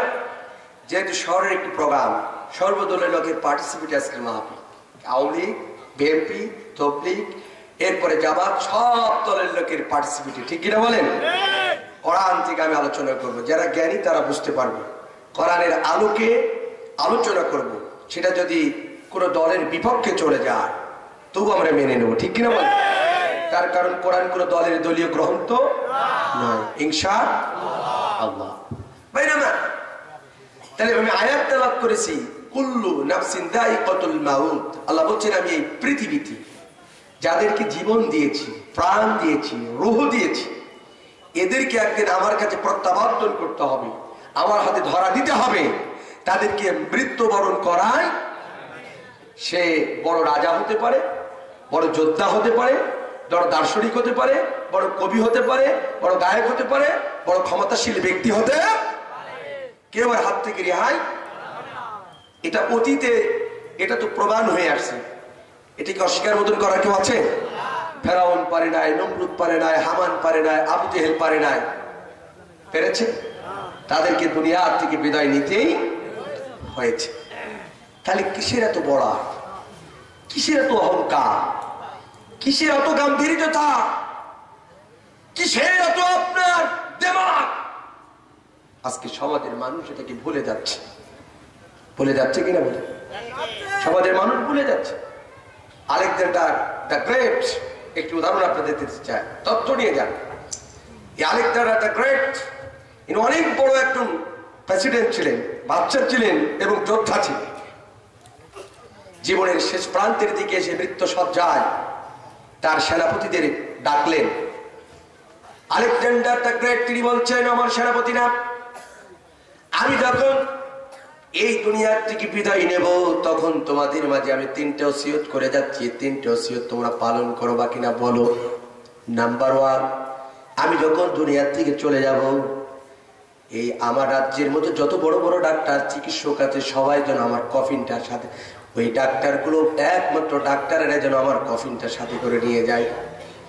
নাম্বার দুই, আমি যখন মারা যাব, আমার ওই কফিনের পাশ দিয়ে কফিনটা যখন ডাক্তাররা নিয়ে যাবে, চিকিৎসকরা নিয়ে যাবে, আমি যত হীরা জৌরত স্বর্ণ অলঙ্কার, যত মানি মুক্তা আমি অর্জন করেছি, দুই হাতে তোমরা বিলাতে বিলাতে যাবে আমার কফিনের পেছন দিক থেকে। তিন নম্বর ওসিয়ত হচ্ছে, আমি যখন মরে যাব, আমার এই কফিনের মধ্যে থেকে আমার হাত দুটি একটু আস্তে করে ফাঁকায় রেখে দিবা। ফাঁকায় রেখে দিয়ে হাত দিয়ে ঘোরায় ঘোরায় নিয়ে যাবে। নাম কি? Alexander the great. নাম শুনেছেন? মুসলমান ভাইরা আমার, সেনাপতিরা জিজ্ঞাসা করল, রাজা সাহেব, কেউ ভয়তে কথা বলতে পারে না, উনি প্রচন্ড রাগী মানুষ ছিল। সেনাপতিরা এরপরও জিজ্ঞাসা করলেন, বাদশাহ, আপনি মৃত্যুর আগে আমাদেরকে এই 3টা ওসিয়ত করার কারণ কি? এর হাকিকত কি আমরা কি জানতে চাই, আমাদেরকে একটু বলবেন। আলেকজান্ডার তাকে তিনি বললেন, কেন বলবো না? হ্যাঁ বলবো। বলতেছে তাহলে বলেন। বলতে, নাম্বার 1, আমি তোমাদেরকে আমার মৃত্যুর পরে যত চিকিৎসক আর ডাক্তারদেরকে কফিনটা নিয়ে দিতে বলেছিলাম, এর কারণ গোটা পৃথিবীর মানুষ যেন দেখে যত বড় শক্তিশালী রাজা এবং যোদ্ধা হোক না কেন, যখন তার হায়াত ফুরিয়ে যায়, মৃত্যু নিকটে আছে, পৃথিবীর কোন বড় বড় ডাক্তার তার সাথে থাকলেও তাকে বাঁচাতে পারে না। নাম্বার 2, আলেকজান্ডার দ্য গ্রেট তিনি বলছেন, নাম্বার 2, এই পৃথিবীতে আমি রাজা ছিলাম, কত মানুষের প্রতি জুলুম করে, নির্যাতন নিপীড়ন করে, অনেক স্বর্ণ অলংকার মণিমুক্তা আমি অর্জন করেছি, আমার ভান্ডারে রয়েছে। আমি যখন মরে যাব, আমার কফিনটা যখন রাস্তা দিয়ে নিয়ে যাবে, আমার ওই স্বর্ণের অলংকার গুলো তোমরা ছড়াতে যাবা, সম্পদ গুলো ছড়াতে যাবা, যেন মানুষ বোঝে পৃথিবীর কোনো মানুষ যখন তার হায়াত ফুরিয়ে যায়, দুনিয়ার থেকে বিদায় নেয়, ওই মানুষ কবরে বা ওই মানুষ যখন দুনিয়ার থেকে চলে যায়, ওই মানুষগুলোর এই সম্পদ কোনো কিছু কাজে লাগে না, কোনো সম্পদ কাজে লাগে। নাম্বার 3 নম্বর, আমি যে আমার কফিন থেকে একটু হাত দুটো বের করতে বলেছিলাম, ও সেনাপতিরা শুনে রাখো, এর কারণ হলো আমি যখন এই পৃথিবীতে এসেছিলাম, আমার হাতটা ছিল ফাঁকা, আমার কোনো টাকা পয়সা সম্পদ কোনো কিছু ছিল না, আমি খালি হাতে পৃথিবীতে এসেছিলাম। এই খালি হাত পৃথিবীতে আসার পরে একটা মানুষ যখন দুনিয়ার থেকে চলে যায়, এই কফিনের বাইরে আমার 2টি হাত রাখতে বলেছিলাম। এই জন্যই আমি আলেকজান্ডার দ্য গ্রেট এই দুনিয়ার থেকে চলে যাচ্ছি, এই খালি হাতে এসেছি, আবার খালি হাতটা নিয়ে আমি দুনিয়ার থেকে চলে গেলাম। কিছু যাবে না, কোনো কিছু যাবে না। কথাটা কিন্তু খুব গুরুত্বপূর্ণ কথা, গবেষণা করেছে। কি কথা? আজ মানুষ এই 3টা জিনিস আজকে স্বর্ণ টাকা পয়সা ইনকাম করছে অবৈধ পথে। কি হবে এই টাকা? আল্লাহ তোমাকে জীবন দিয়েছে, রূহ দিয়েছেন। আজরাইল যখন তোমার কাছে চলে আসবে, হায়াত ফুরিয়ে যাবে, এই সম্পদ তোমার একটা দিনের জন্য কাজে লাগবে। আজকে মানুষ সম্পদ অবৈধভাবে অর্জন করছে, আছে না নাই? আছে না নয়? আজকে আমি অবাক হয়ে গেলাম, একজন নারী যে এত পাওয়ারফুল হতে পারে। সাম্প্রতিক ফেসবুকে, ইন্টারনেটে আপনারা দেখেছেন, আমি এদেশের প্রাইম মিনিস্টারকে মোবারকবাদ জানাই, জননেত্রী শেখ হাসিনাকে ধন্যবাদ জানাই। অনেকদিন পরে হলো পাপিয়ার মতো একজন গডফাদার, যে কিনা হাজার হাজার নারীদেরকে চাকরি দেওয়ার পর থেকে অসংখ্য সরল মেয়েদেরকে যৌন কর্মী বানিয়েছে। কথা বলে ঠিক না? তাকে ধরেছি, আমরা খুশি, আলহামদুলিল্লাহ। জোরে বলেন আলহামদুলিল্লাহ। মাননীয় প্রাইম মিনিস্টার, আপনি এ জাতি মাথার মুকুট হয়ে যাবে। শুধু পাপিয়া নয়, প্রতিটা জেলায় যদি এরকম অভিযান চালান, আমার বিশ্বাস হাজার হাজার পাপিয়া বাইর হবে। কতক্ষণ ঠিক না বটে? এই পৃথিবীতে আর অসংখ্য যৌনকর্মী, অসংখ্য দুশ্চরিত্রা নারী মহিলা আজ আছে না? কি হবে এত সম্পদ? বল, আজ গোটা বিশ্বের কাছে তুমি ভাইরাল, ইন্টারনেট ফেসবুকে তোমার নিয়ে সমালোচনা। তুমি একজন নারী জাতি ছিলে, এত টাকার কিসের প্রয়োজন? কোটি কোটি টাকা আছে না? ব্যাংক দেউলিয়া। প্রাইম মিনিস্টার বুঝতে পেরেছে। কয়েকদিন আগে আমি একটি কনফারেন্স, আমার এক ফ্রেন্ড ছিল, বলছে জননেত্রী শেখ হাসিনা প্রতিটা বাড়ি হানা দেবে, ব্যাংক কেন দেউলিয়া? টাকা গেল কোথায়? টাকা এখন গেছিলাম পাপিয়ার মতো নরসিংহের বাড়িতে। টাকা গেছে সম্রাট ক্যাসিনোর ব্যবসা করতে বৈধ, সম্রাট ইসমাইলের মতন অসংখ্য গডফাদারদের বাড়িতে। কথা বলে ঠিক না? তাদের ব্যাংক গুলোতে টাকা নাই, অথচ বাড়ির হতে গেলে কোটি কোটি টাকা পাওয়া যাচ্ছে। কথা কয় ঠিক না? কি হবে এত টাকা? এত টাকার কিসের প্রয়োজন? দুনিয়ার থেকে তো চলে যেতে হবে ভাই, এত টাকার কেন প্রয়োজন? একটা মানুষের কত টাকা লাগে? দুটি পায়ে হাত রাখলাম, আমার কথা বলার যুক্তি আছে। মৃত নামক যন্ত্রণা সকলকেই গ্রহণ করতে হবে। সেটা বৈধ পন্থায় যদি এটা মানুষ জীবন যাপন করে, মানুষ মরে যাওয়ার পরেও তাকে স্মরণ করবে। ঠিক কিনা বলেন? করবে কিনা বলেন? মানুষ মরে যাওয়ার পরেও কিয়ামত পর্যন্ত তাকে স্মরণ করবে, করবে কিনা বলেন আমার ভাইয়েরা? তাহলে মৃত্যুর স্বাদ প্রতিটা মানুষকে গ্রহণ করতে হবে, কেউ বাঁচাতে পারবে না। তার ছোট্ট আরেকটি উদাহরণ আমি আপনাদেরকে দিতে চাই। কোন বাড়িতে যদি কৃষক বাড়ি হয়, ওই বাড়িতে যদি কোনো ডাকাল থাকে, দেখবেন ডাকাল ঘুড়ি কাগজ কেটে কেটে ঘুড়ি বানায় কিনা? ঘুড়ি মোড়ানোর রসুম হয়। ডাকাল বাড়িতে গাভীগুলো ছেড়ে দেয়, মালিকের বকরিগুলো ছেড়ে দেয়, ঘুড়িগুলো মনের আনন্দে উড়ায়। ঘুড়ি একবার ডান দিকে যায় আর একবার বাম দিকে যায়, মনের আনন্দ বলে কেউ আমাকে নামাতে পারবে না। আমাদের চুয়াডাঙ্গা জেলার ভাষাই বলে ডান দিকে একবার কানি মারে আর একবার বাম দিকে কানি মারে। পৃথিবীর কোনো মানুষ আমাকে লাভাইতে পারবে না। উর্দু আকাশে ঘুরে উঠছে, কিন্তু কবি বলছে না, কাগজ কাট কর ঘুড়ি বানা কর উড়া দে তু আসমান মে, ঘুড়ি ইদার চাহে উদার চাহে রসি মেরে হাত মে। আল্লাহর আশিকার একজন কবি বলছেন, না না না, ঘুড়ি উড়ানোর রসুমটা কোনো হয়। অনেক কৃষক বাড়িতে রাখাল থেকে কাগজ কেটে কেটে ঘুড়ি তৈরি করে, গাভীগুলো মাঠে নিয়ে ছেড়ে দেয়, বকরিগুলো ছেড়ে দেয়।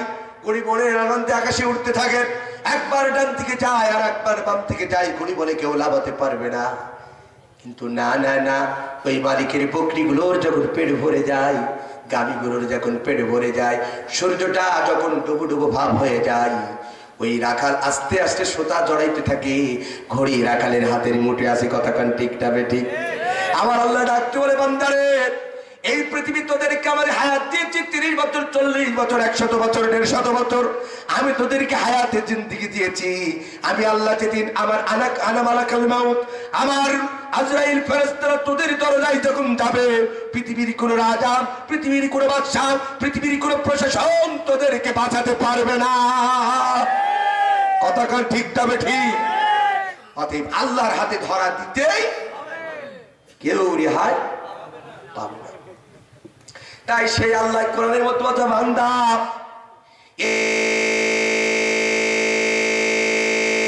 এই পৃথিবী আমি তোদেরকে যে হায়াত দিয়েছি, হায়াতের জিন্দেগি পাওয়ার পরে ওই কবর নামক জগতে তোদেরকে ঈমান নিয়ে আসতে হবে, আমল নিয়ে আসতে হবে। কার কথা? আল্লাহ রাব্বুল আলামিন কোরআনে আয়াত বলছে, ইয়া আইয়ুহাল্লাযীনা আমানুত্তাকুল্লাহ হাক্কা তুকাতি ওয়া লা তামুতুন্না ইল্লা ওয়া আনতুম মুসলিমুন। আল্লাহু আকবার।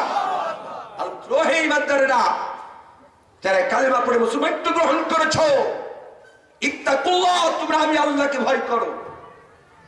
ওয়ালা তামুতুন্না ইল্লা ওয়া আনতুম মুসলিমুন, এবং খবরদার ঈমানদার না হয়ে, মুত্তাকি না হয়ে, আল্লাহ ওয়ালা না হয়ে তোমরা আমার কবরে আসিও না। কাদের কি বলেছেন?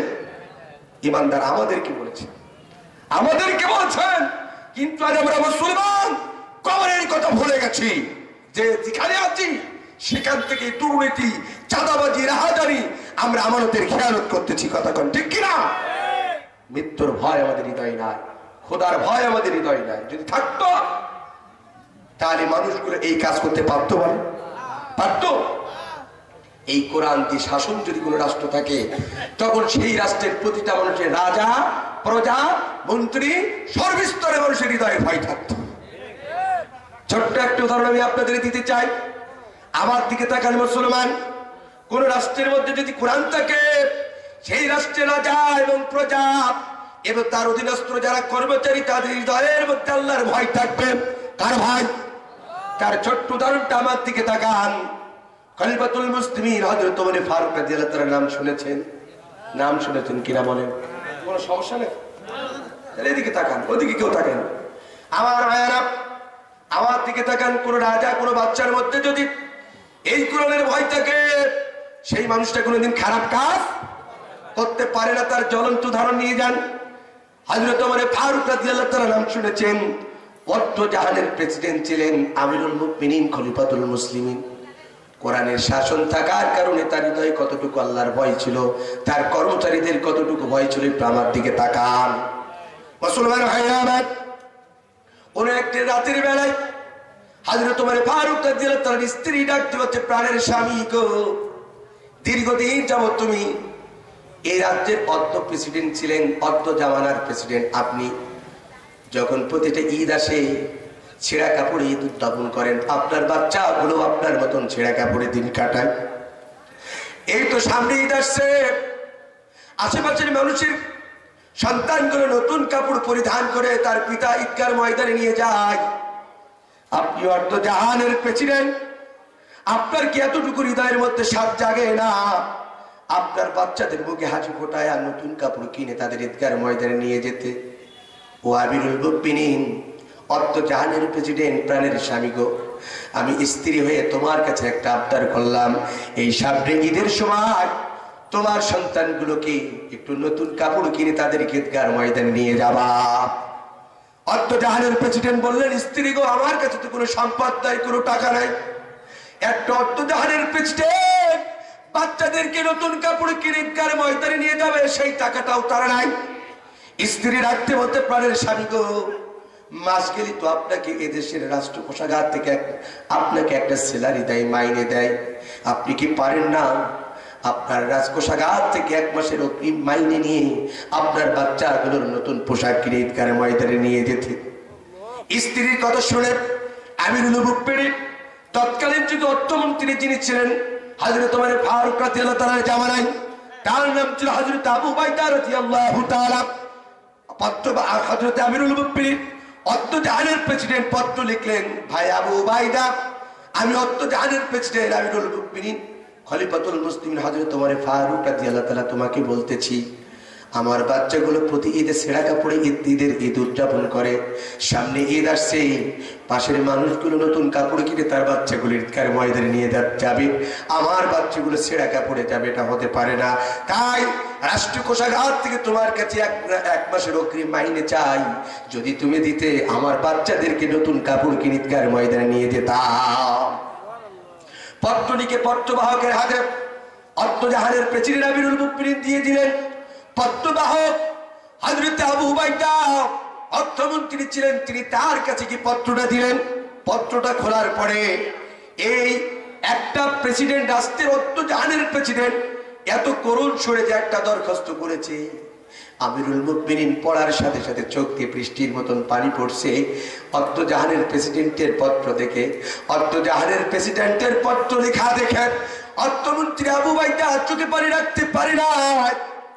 কিন্তু সাথে সাথে রাষ্ট্রীয় কোষাগার থেকে 1 মাসের অগ্রিম বেতন দিয়ে দেয় নাই। আর আমরা হলে কি করতাম, রাষ্ট্রপ্রধান চেয়েছে যত টাকা লাগে ব্যান হোক, যাই হোক, দেউলিয়া হয়ে যাক, সব দিয়ে যাও, আছে না নাই? আমিরুল মুমিনিনের পত্র পেয়ে হযরত আবু উবাইদার সাথে সাথে 1 মাসের অগ্রিম বেতন দিলেন না। দেখেন, কোন শাসক যদি কোরআন দিয়ে রাষ্ট্র পরিচালনা করে, প্রতিটা মানুষের হৃদয়ের মধ্যে কতটুকু আল্লাহর ভয় তাদের থাকে। আমার ভাইয়েরা, হযরত আবু উবাইদা ওই উল্টা পিঠে পত্রের উল্টা পিঠে 2টা শব্দ লিখলেন, ভাই ও অর্থ জাহানের প্রেসিডেন্ট আমিরুল মুমিনিন, আমি 1 মাসের অগ্রিম বেতন আপনাকে দিতে পারি 2টা শর্তে। নাম্বার 1, আপনি যে আগামী 1 মাস দুনিয়ার মধ্যে বেঁচে থাকবেন আর এই 1 মাসের ঋণ আপনি পরিশোধ করতে পারবেন, এটার গ্যারান্টি যদি আপনি দিতে পারেন, আমি আবু উবাইদা 1 মাসের অগ্রিম মাইনে আপনাকে দিয়ে দিব। নাম্বার 2, আপনাকে দেশের জনগণ আগামী 1 মাস এই ক্ষমতায় রাখবে, গদিতে রাখবে, এমন গ্যারান্টি সিকিউরিটি যদি আপনি দিতে পারেন, আমি আবু উবাইদা আপনাকে 1 মাসের অগ্রিম বেতন দিয়ে দেব। উল্টা পিঠে পত্রটা লিখে হযরত আবু উবাইদা পত্রবাহকের কাছে দিয়ে দিলেন। আমিরুল মুমিনিন খুশিতে বুকটা তার আনন্দে ছিল। না জানি আমার কথা শুনে হয়তোবা অর্থ জাহানের প্রেসিডেন্টের কথা শুনে আমার অর্থমন্ত্রী 1 মাসের অগ্রিম বেতন দেবে, যা দিয়ে আমার বাচ্চাদেরকে নতুন কাপড় কিনে ঈদগার ময়দানে নিয়ে যাব। পত্রবাহক আসলেন, সালাম দিলেন, পত্রটা হাতে তুলে দিলেন। পত্রটা উল্টা করে দেখে আবু উবাইদা 1 মাসের অগ্রিম বেতন দেয় না, বরঞ্চ 2টা শর্ত দিয়েছে।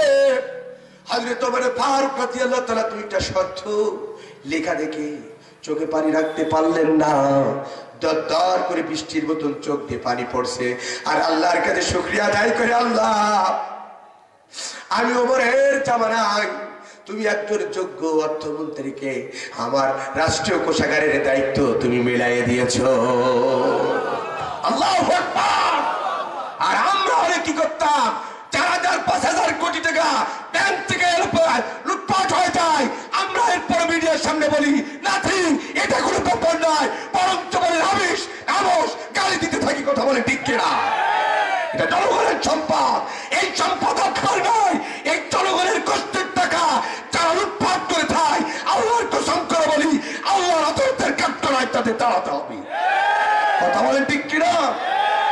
তোমাকে জনগণ একটা দায়িত্ব দিয়েছে, এই আমানত যদি রক্ষা করতে পারেন, সিগনেচার দেন, রিজাইন দেন, এই চোখে দায়িত্ব পালন করার অধিকার আপনার নেই।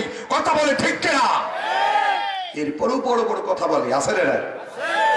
কোরআনের শাসন ছিল ওমরের যুগে, রাষ্ট্রপ্রধানের হৃদয়ের মধ্যেও কি ছিল? আল্লাহর ভয় ছিল। তার কর্মচারীদের হৃদয়ের মধ্যে ভয় ছিল। এই ভয় যতদিন না পর্যন্ত কোন রাষ্ট্রের প্রধান এবং রাষ্ট্রের কর্মচারীদের মধ্যে না আসবে, স্বর্ণ গায়েব হবে, কয়লা গায়েব হবে, টাকাতে ব্যাংক থেকে হারিয়ে যাবে, এর হিসাব জনগণকে কেউ দিতে পারবে না। কষ্ট হচ্ছে আপনাদের?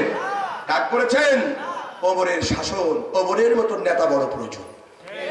ঠিক কিনা বলেন? কুল্লু নাফসিন যায়িকাতুল মাউত, মনে আছে আপনাদের? আল্লাহ বলেছেন বান্দা তাদেরকে নিয়েছি, আমি জীবন দিয়েছি, রূহ দিয়েছি, প্রাণ দিয়েছি, এদেরকে একদিন না একদিন আমার কাছে ধরা দিতে হবে। কষ্ট হচ্ছে আপনাদের? রাগ করেছেন? এরা ছিলেন আল্লাহর প্রিয় বান্দা। এরকম শাসক পৃথিবীতে আজ বড় প্রয়োজন।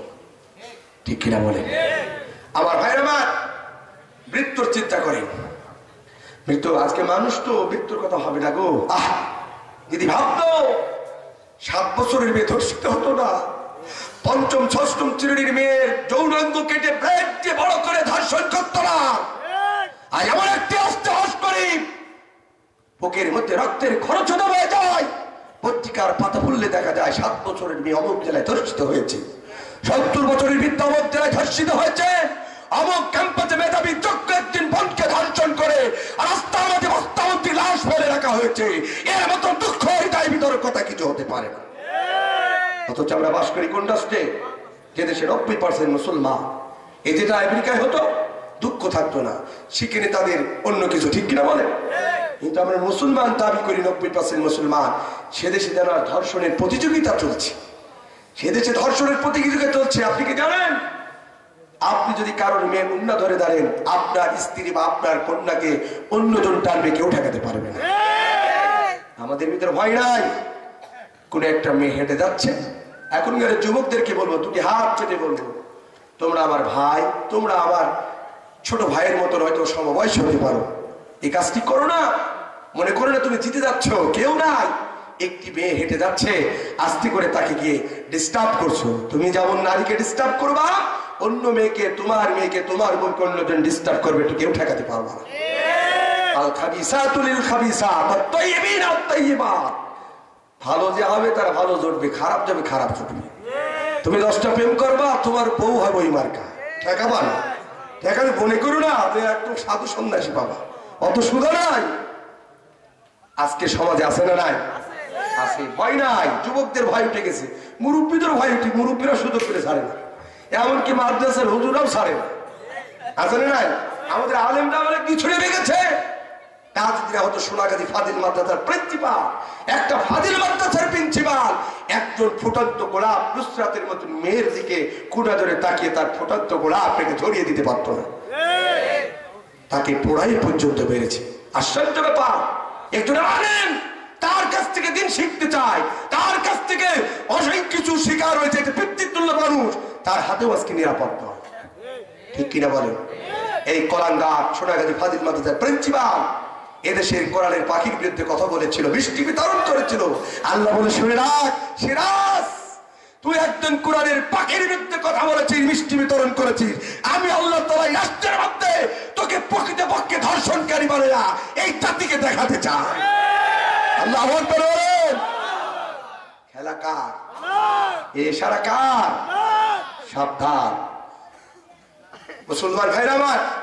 তাহলে আল্লাহর ভয় হৃদয়ে আনতে হবে, এবং ওই কবরে দিতে হলে কি নিয়ে যেতে হবে?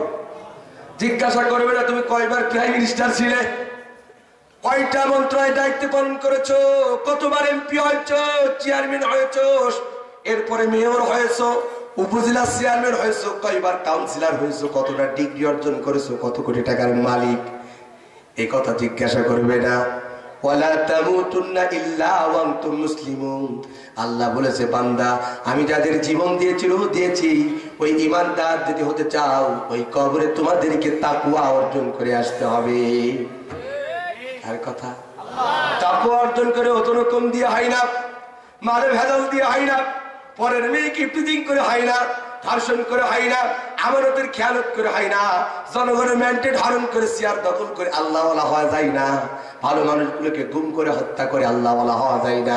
আল্লাহওয়ালা যদি হতে হয় সাহাবীদের জীবনের দিকে তাকাও, তাবিনদের জীবনের দিকে তাকাও, আইম্মাই মুস্তাহিনদের জীবনের দিকে তাকাও। কথা বলেন ঠিক কিনা? আল্লাহর ভয় ছিল তাদের হৃদয়ে, যার কারণে তার সোনার মানুষ হয়েছে, যার কারণে তাদের নামের পড়া বলা হয় রাদিয়াল্লাহু তাআলা আনহু, রাদিয়াল্লাহু তাআলা আনহা। কথা কান ঠিক না বেঠিক?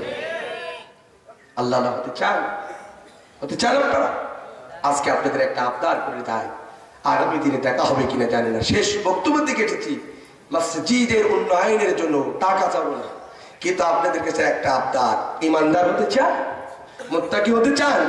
তাহলে আল্লাহ বলছে আমানতু বিল্লাহ, আমি আল্লাহর প্রতি ঈমান আনার পরে একজন মুসলমান তার জীবনের প্রথম কাজ হবে ওয়াকিমুস সালাত, পাঁচ ওয়াক্ত।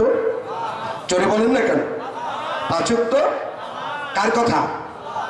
এখন প্রশ্ন আসতে পারে, হুজুর পৃথিবীতে তো অনেক ইবাদত আছে, হজ আছে, যাকাত আছে, ও রোজা আছে, ইসলামী আন্দোলন আছে, পর্দা আছে, পিতামাতার খেদমত আছে, হুজুর এতগুলো বাদ দিয়ে নামাজের কথা কেন আপনি আগে বললেন?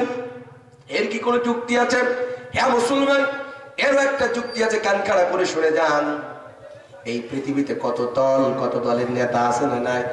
কিয়ামতের ময়দানে আমার আল্লাহর কাছে দল হবে মাত্র দুইটা। জোরে বলেন কয়টা?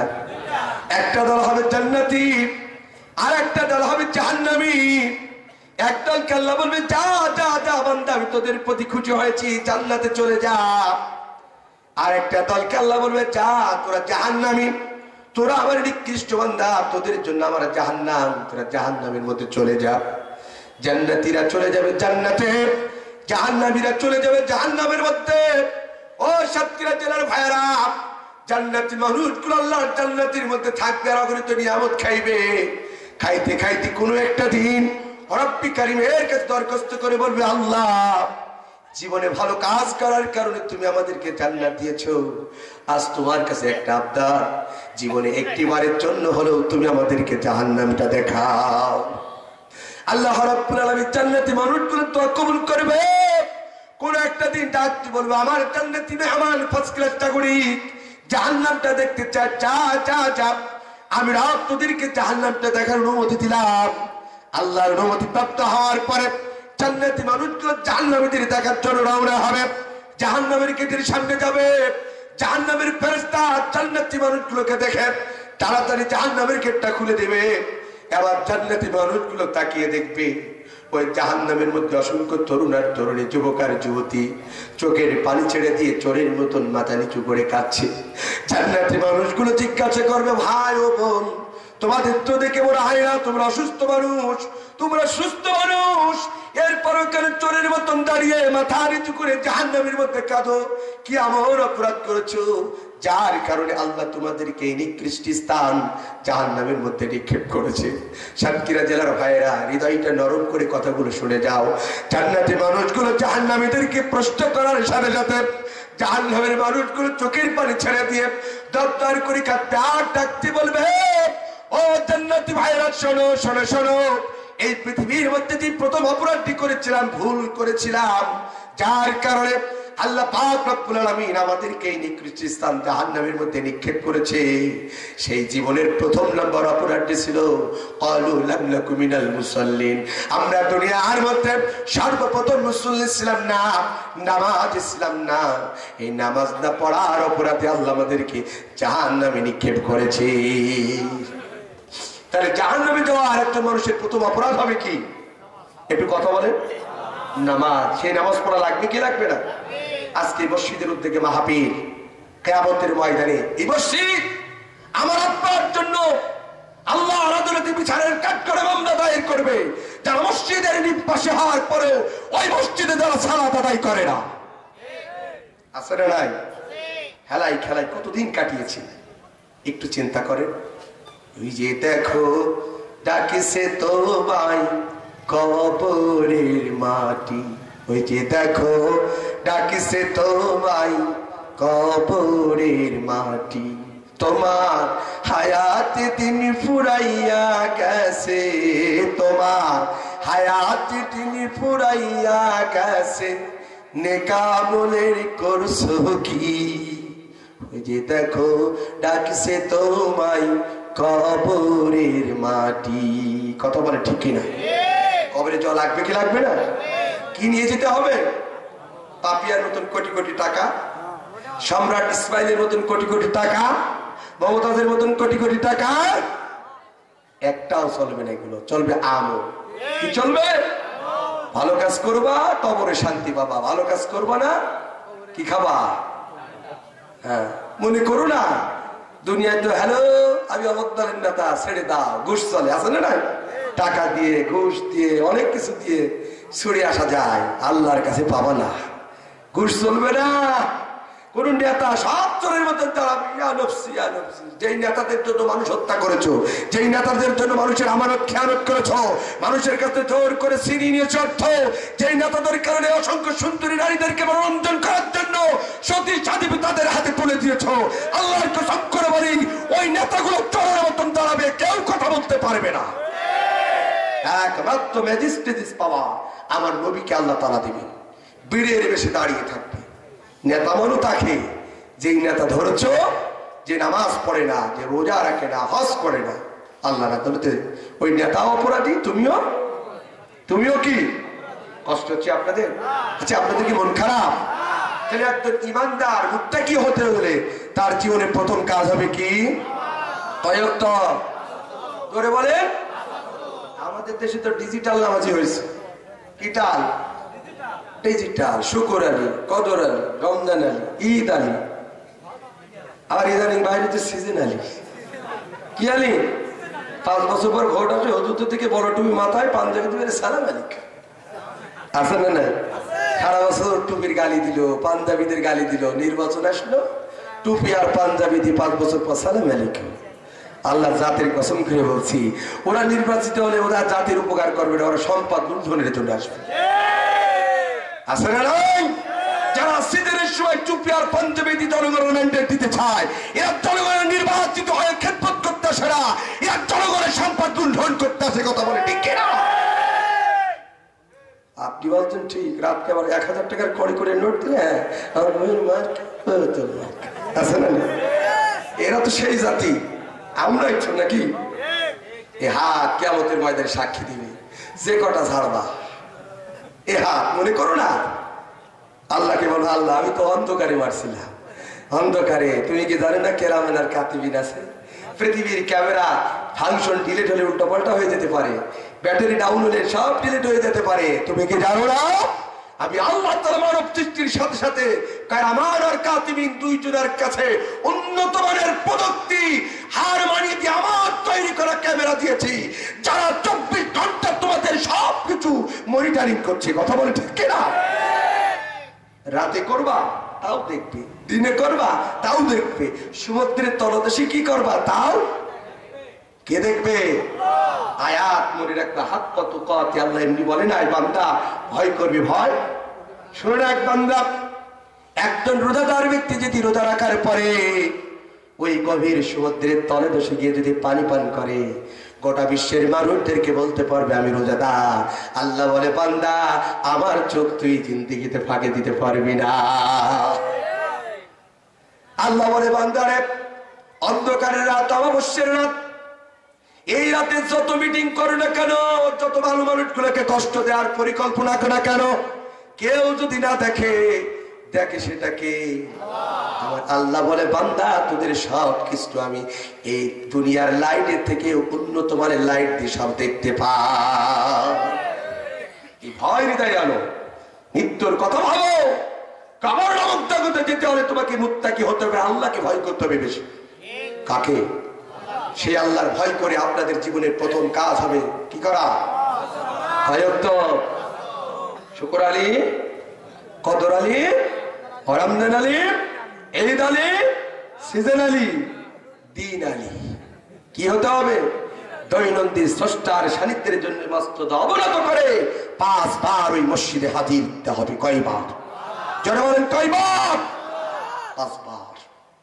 আবার আমাদের দেশে রুস্তম তো বলেই গেছে, তবু আমি বলি, নামাজ নাই কালাম নাই এমনও লোক আছে, কলার শাখা এমন বিষয়ে আপনাদের থেকে ইমান পাকা আছে, আছে না নাই? গাঁজা খায়, নাম দিছে গাঁজা বাবা, ন্যাংটা মেশিন বের করে বসে বসে বলছে ন্যাংটা বাবা। আল্লাহর ওলি যে ওলি কি তো দেখাই যাচ্ছে, ন্যাংটা মানুষ কোনদিন আল্লাহর ওলি হতে পারে না। আজ আমরা তো জাহেল, আমরা তো মূর্খতার পরিচয় দিচ্ছি। এই মানুষ এত নিচু রাখতে পারে আমি কল্পনাও করতে পারি না। বাবার জীবনে আপেল দিল না রে, মাকে একটা কমলা খাওয়ালো না। আমাদের মতন আলেমদের কি বলে না, পীর সাহেবদের খাওয়ান, এর সব হতেও পারে নাও পারে। জনম দুঃখিনী মা, যে মা তোমাকে গর্ভ ধারণ করেছে, যে বাবা তোমার জন্য কত কষ্ট করেছে, একটি আপেল নিয়ে যাও, একটা কমলা রাতের বেলায় গিয়ে বিনায় মায়ের মুখের মধ্যে ঢুকাইয়ে দাও। বৃদ্ধ মা কমলাটা খাবে আর ঠোঁট নাড়িয়ে বলবে, খোকা তোর সংসার চলে না, তুই কেন কমলা নিয়ে আসিস, আনার প্রয়োজন নাই। চোখের পানি ফেলবে আর শাড়ির আঁচল দিয়ে চোখটা মুছবে আর সন্তানের গায়ে হাত দিয়ে বলবে, বাবা আমি মা তোর কমলা না আসলেও তোর জন্য দোয়া করব, কমলা দিলেও দোয়া করব। কথা বলেন ঠিক কিনা? জনম দুঃখিনী মাকে একটা কমলা বুকের মধ্যে ঢুকাই দাও, ওই মা যে দোয়া করবে, আল্লাহ জাতির কসম করে বলছি ওই দোয়া আল্লাহ কবুল করবে। আর আমাদের মতন মৌলবী আর পীর সাহেবদের খাওয়াইয়া এ দোয়া কবুল করতেও পারে নাও পারে, কোনো গ্যারান্টি না। সব থেকে বড় পীর তোর মা, সব থেকে বড় তোর পিতা হতে তোর পিতা। আর সেই পিতাকে কমলা না খাওয়ায়া, মাকে কমলা না খাওয়ায়া তুই ন্যাংটা বাবারই খাওয়াস, তোর মতন জাহিল আর কেউ নাই। ঠিক কিনা বলেন? আছে না নাই? বাস ঘুরে ঘুরে যায়, বাবা ছাগল দেয়, গরু দেয়, বাবা খাও খাও খাও। বাবা একটাও খাই না, বাবা ওইটা বেঁচে ঢাকাতে বাড়ি বানায়, আমেরিকাতে বাড়ি বানায়, 10টা বিয়ে করে, কটা যে বউ তাও ঠিক নাই। আছে না নাই? তত্ত্ব কানেক্ট করেন। এত সম্পদ যাচ্ছে কোথায়? ঢাকায় কয়টা বাড়ি, কয়টা গাড়ি, কয়টা বউ, কয়টা মেয়ের সাথে সম্পর্ক, সব তত্ত্ব ভাই হয়ে যাবে। কথা বলে ঠিক কিনা? এই ভণ্ডগুলো আজ ইসলাম থেকে কুলুষিত করছে। ইবাদত নাই, ইলম নাই, খানকাতে করে ইবাদত নাই। আমি খানকার বিরোধিতা করছি না, আমি দরবারের বিরোধিতা করছি না। আজ হকপন্থী আলেম আজকে এদের কাছে মারি খেয়ে যাচ্ছে। ঠিক কিনা বলেন? আছে না নাই? গায়ের গন্ধে ঘুম আসে না, নাম দিয়েছে আতর আলী। কি আলী? আতর আলী। আর হকের ডিলার। কিসের ডিলার? রাগ করলেন? রুস্তম তো কত রকম পন্থা দেখাইছে, আল্লাহ আল্লাহ জিকিরও করে না এরা। আছে না নাই? ভণ্ড ভণ্ড জিকির কি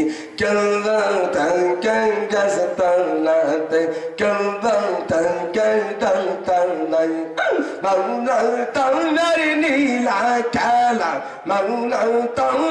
নীলা খেলা কেউ বলতে কেউ বলতে নাই। আছে না? আছে না নাই? এরা নাকি আল্লাহর ওলি। নাউজুবিল্লাহ বলবেন না? নাউজুবিল্লাহ বলবেন না? এই ভণ্ডগুলো আজ দুনিয়া নষ্ট করে দিচ্ছে, আর আমরা জাহেল তাদের কাছে চলে যাচ্ছি। কষ্ট হচ্ছে আপনাদের? রাগ করেছেন? মৃত্যুর ভয় থাকলে এই মানুষগুলো ভণ্ডামি করতে পারে না। মৃত্যুর ভয় নাই, রাজি উঠে যাচ্ছে, টাকু উঠে যাচ্ছে, খোদাবিটি উঠে যাচ্ছে। আজকে মালে মানুষ ভেজাল দিচ্ছে, আম পাকছে না, এখন আটি হয় না, স্প্রে করে হলুদ বানাই দিচ্ছে। আপনি জানেন ওই আম যে খাবে যদি মৃত্যুবরণ করে, আল্লাহ জাতের কসম করছি, রাসূলের হাদিস, একজন মানুষ যদি কেউ নিরপরাধ মানুষকে হত্যা করলো, কিয়ামতের ময়দানে যত মানুষ হত্যা হবে সব হত্যার আসামি তার কাঁধে আল্লাহ চাপাই দেবে। আমরা মুনাফা অতি বাম্পার ফলন চাই, আলহামদুলিল্লাহ যা দিচ্ছে আলহামদুলিল্লাহ।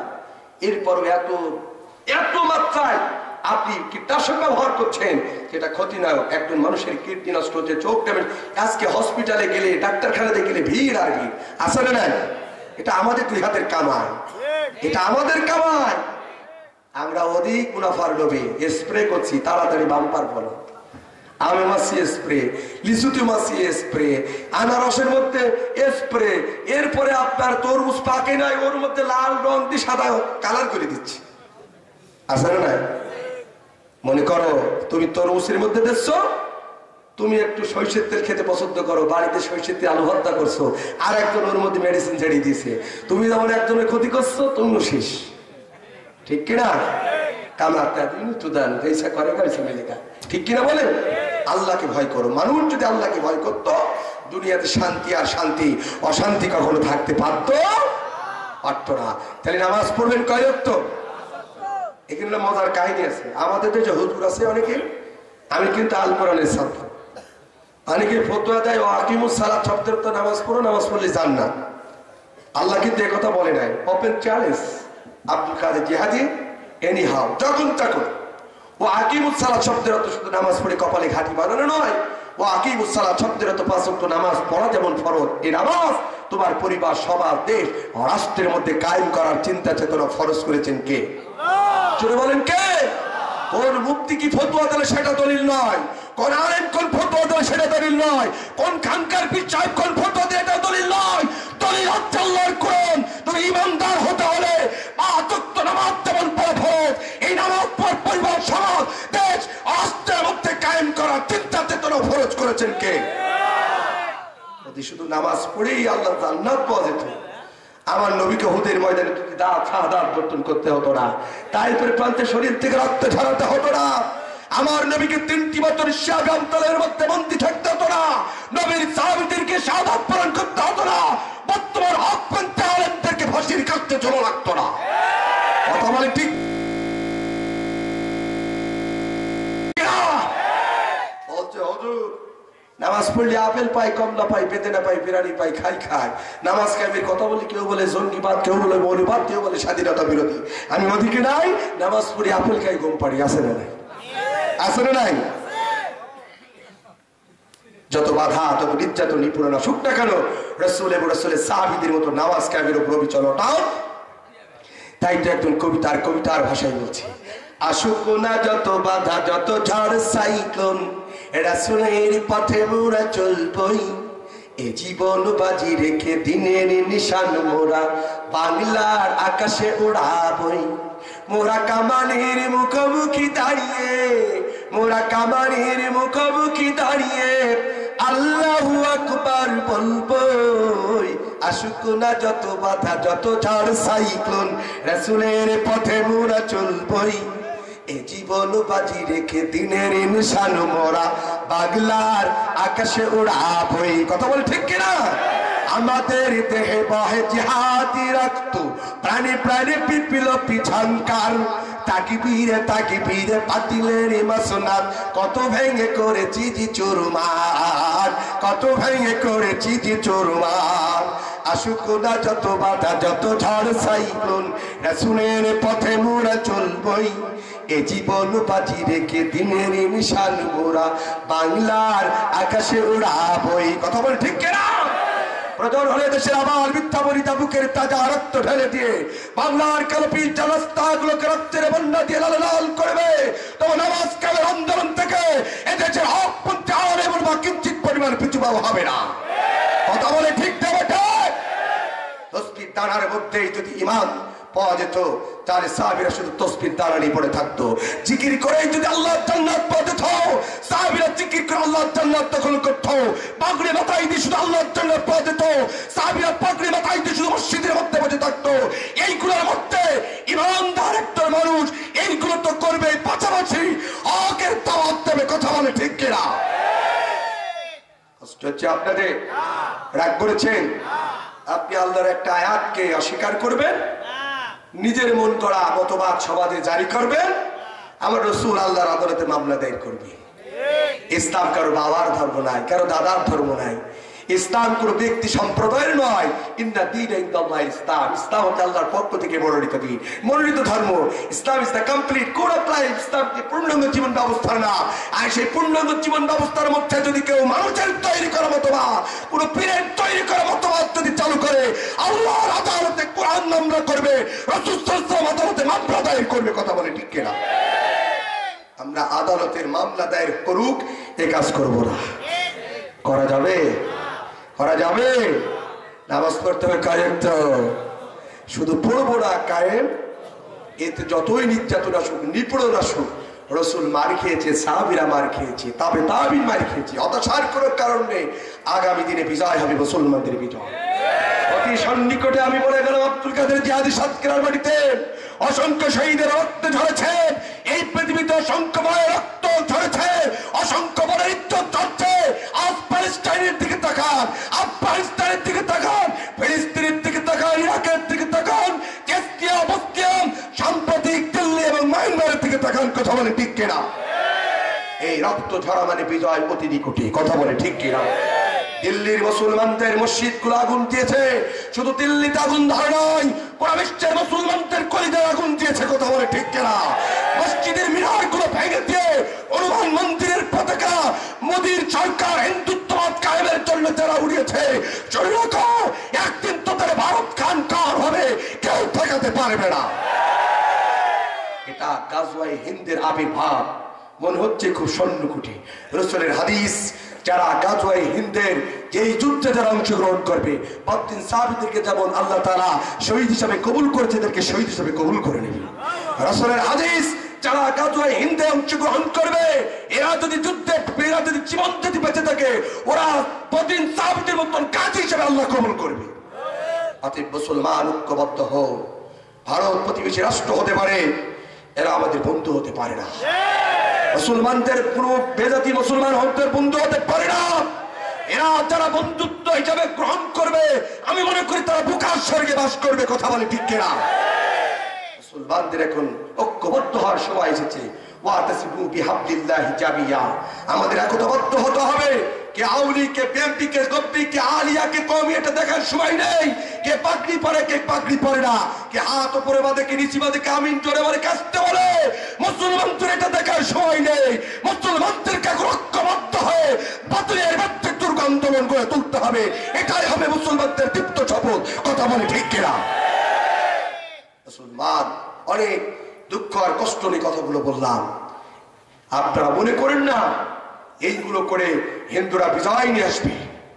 বিভিন্ন রাষ্ট্রগুলোতে যে নির্যাতন নিপীড়ন চলছে, এটা আগামী দিনে মুসলমানদের বিজয়ের আবির্ভাব। সুবহানাল্লাহ বলবেন না?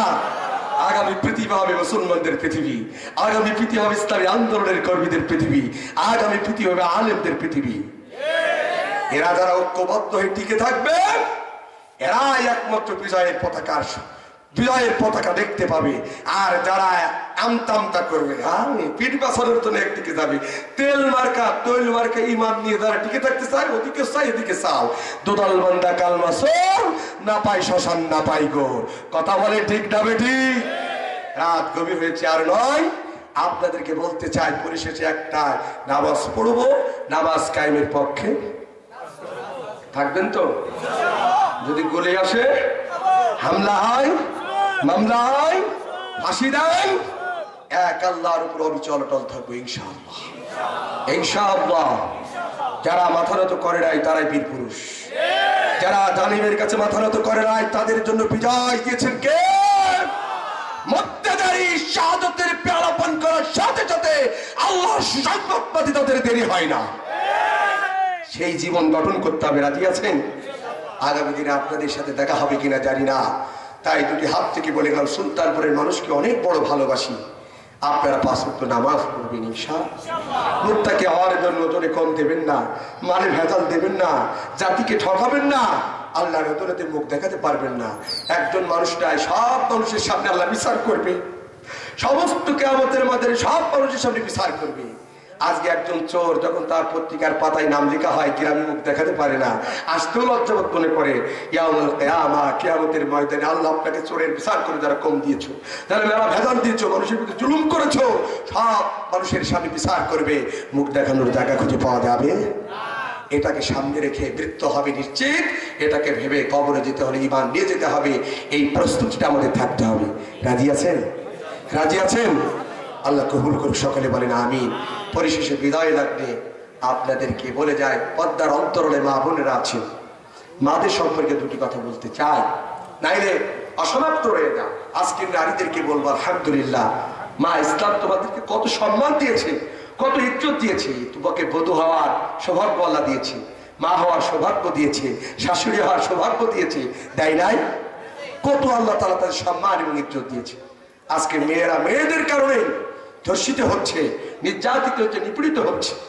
আল্লাহ তোমাদেরকে পর্দা করা ফরজ করেছে। কি করা? পর্দা ফরজ করেছে। কিয়ামতের ময়দানে অভিভাবকদের আগে ধরবে, সাইজ করে দিই। শোনেন, আমি আব্দুল কাদের জিহাদি, আমার মেয়ে যদি ওই ড্রেস পরে যদি স্কুল কলেজে যায়, আর আমি হুজুর যদি যতই ওয়াজ করে মানুষের হেদায়েতের কথা শোনায়, কিয়ামতের ময়দানে বলে আব্দুল কাদের জিহাদি এদিকে আসো, প্রতি রাতে মাল তো ভালোই কামাইতো। হুজুরদের আল্লাহ তাআলা বলে মাল তো অনেক কামাইছো জীবনে, নামাজের বয়ান দিছো, পর্দার বয়ান দিছো, তোর বউ তো নামাজ পড়ে না, তোর মেয়ে তো নামাজ পড়ে না, টেডি মার্কেট ড্রেস পরে কলেজে যায়, যুবকদের মাথা তাল মাতাল করে, আসো তোমাদের হুজুর একটু সাইজ করিনি। আল্লাহ আমাকে সময় খাবে, সাইজ করবে। হাজি সাহেব, পিতা যারা মেয়ের বাবা, ওই ড্রেস কোথায় পেয়েছে, কে কিনে দিয়েছে, আল্লাহ আগে আপনাকে প্রশ্ন করবে, মেয়েকে নয়। বিচার মেয়ের আগে বাবার হবে, অভিভাবকদের হবে।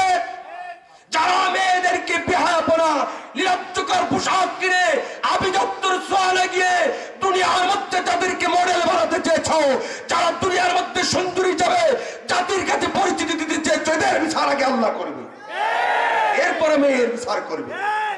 মেয়েরা বলবে, হ্যাঁ আল্লাহ আমার আব্বা আমাকে এই কিনে দিয়েছে। আমাকে কি কিনে দিয়েছে? পাখি ড্রেস, অমুক ড্রেস, টমুক ড্রেস। আল্লাহ বিচার করলে আমার আব্বা হাজি সাহেব, মামলা আব্দুল কাদের জিহাদি, ওদের করো, ওদের কি করো, তারপরে আমার বিচার করো। সাবধান, সাবধান যারা মেয়ের বাবা। আমার দুটো মেয়ে দিয়েছে আল্লাহ, মেয়ে খারাপ নাই, মেয়ে সম্পদ। এই মেয়ের রাসূল সাল্লাল্লাহু আলাইহি ওয়াসাল্লামের হাদিস, যাদের মেয়ে তারা তো শোক সংবাদ আল্লাহ রাসূল দিয়েই দিয়েছে। একটু ভালো কাজ করেন, মেয়েদেরকে সতী সাদী বা পর্দা পুষিতার মধ্য দিয়ে বড় করে সুন্দর একটি পাত্র হাতে তুলে দিন।